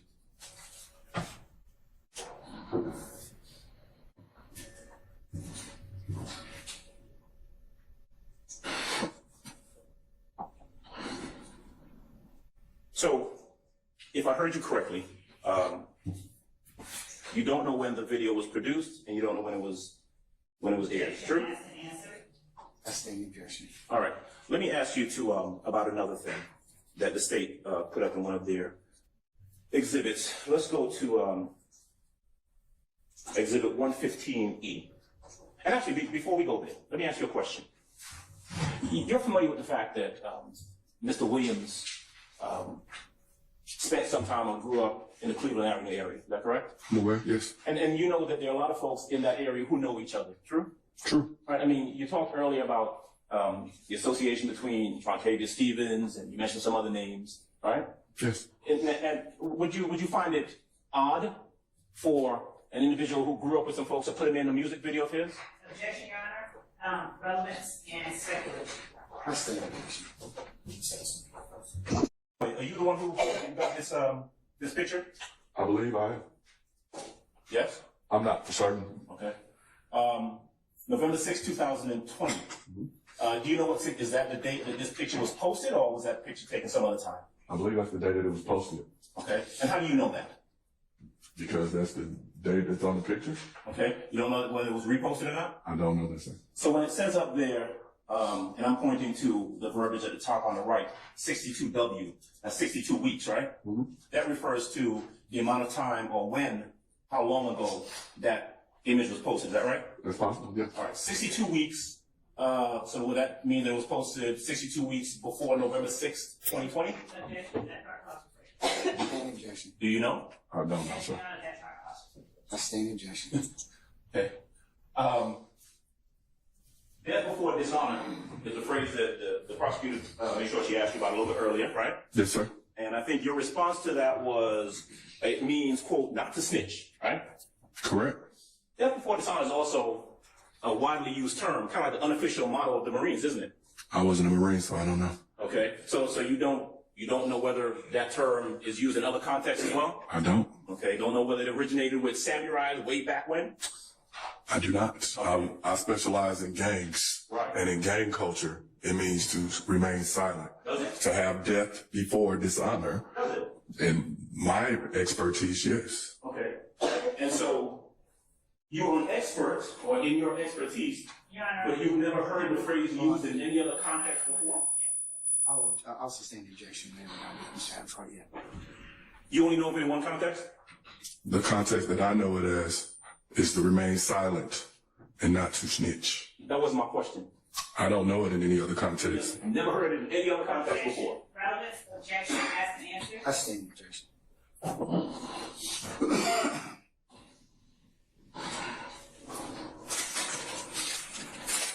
So in 2015, April 25th, going into 26th to be specific, you're in the compound, right? Yes, sir. And you see all of the names that you've mentioned before. You see Trontavious Stevens, right, at some point. Yes? Yes, sir. You see Jimmy Winfrey at some point, right? Yes, sir. The person that you don't see is Jeffrey Williams. I do not. I noticed you mentioned earlier that you saw Jeffrey Williams' sister. Correct. What's the name of the sister? I believe it was either Dolly or Dora. I don't know them apart. Okay, but her name is either Dolly or Dora. Correct. Her name ain't Jeffrey Williams' sister, right? Correct. Okay. And what we know for a fact about the 25th, that night, is that Mr. Williams, Jeffrey Williams, was not the state of Georgia, right? Not by me. I will rule the objection. You can answer it. You mentioned earlier that he was in Baton Rouge, Louisiana. Correct. On a college campus. Correct. All right. You weren't there, right? I was at the compound. Right. You never saw Dwayne Carter, Lil Wayne, that night, did you? I did not. You didn't see anyone interact with Lil Wayne that night, right? Not from where I was positioned. Okay.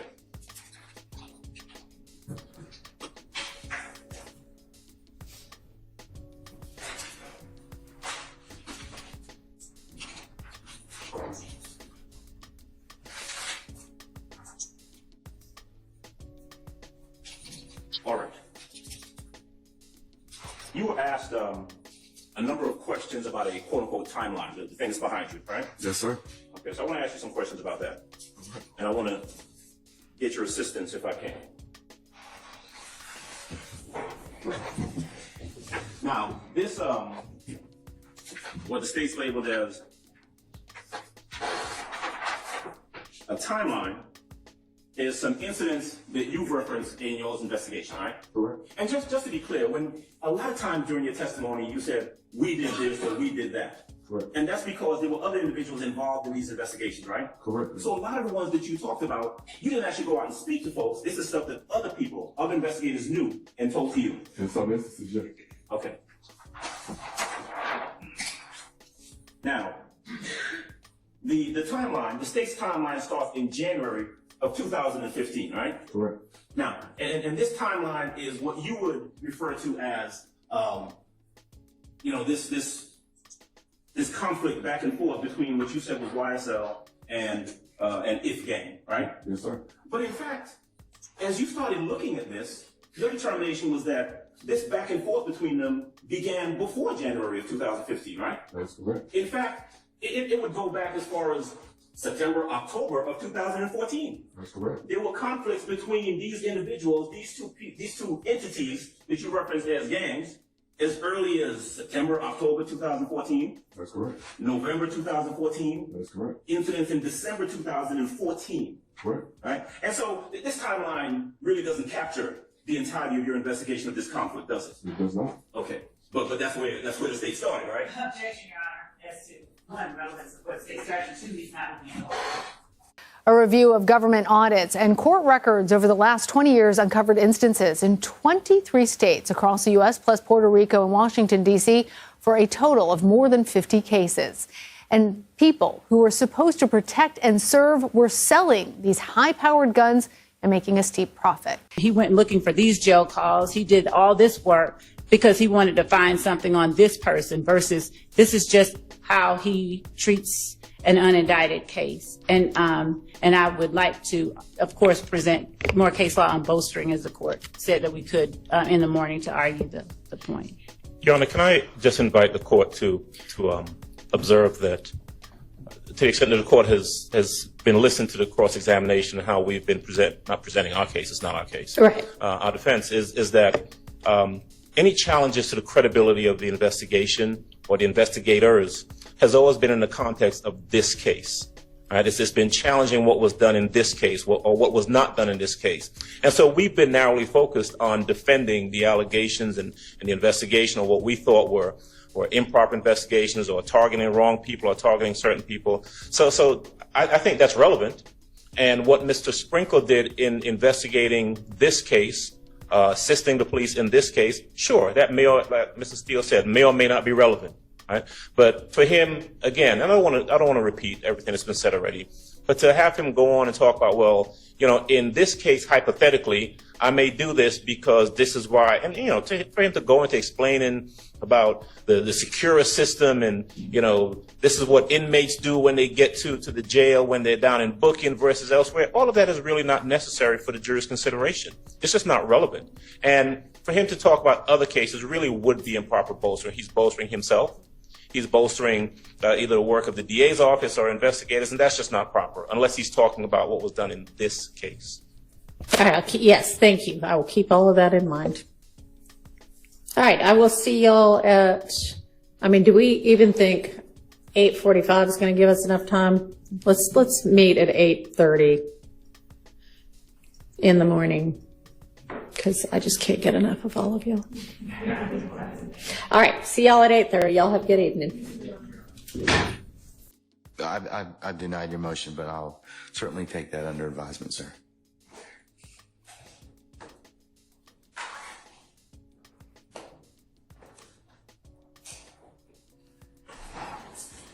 We're going to be in recess for the next 5 minutes.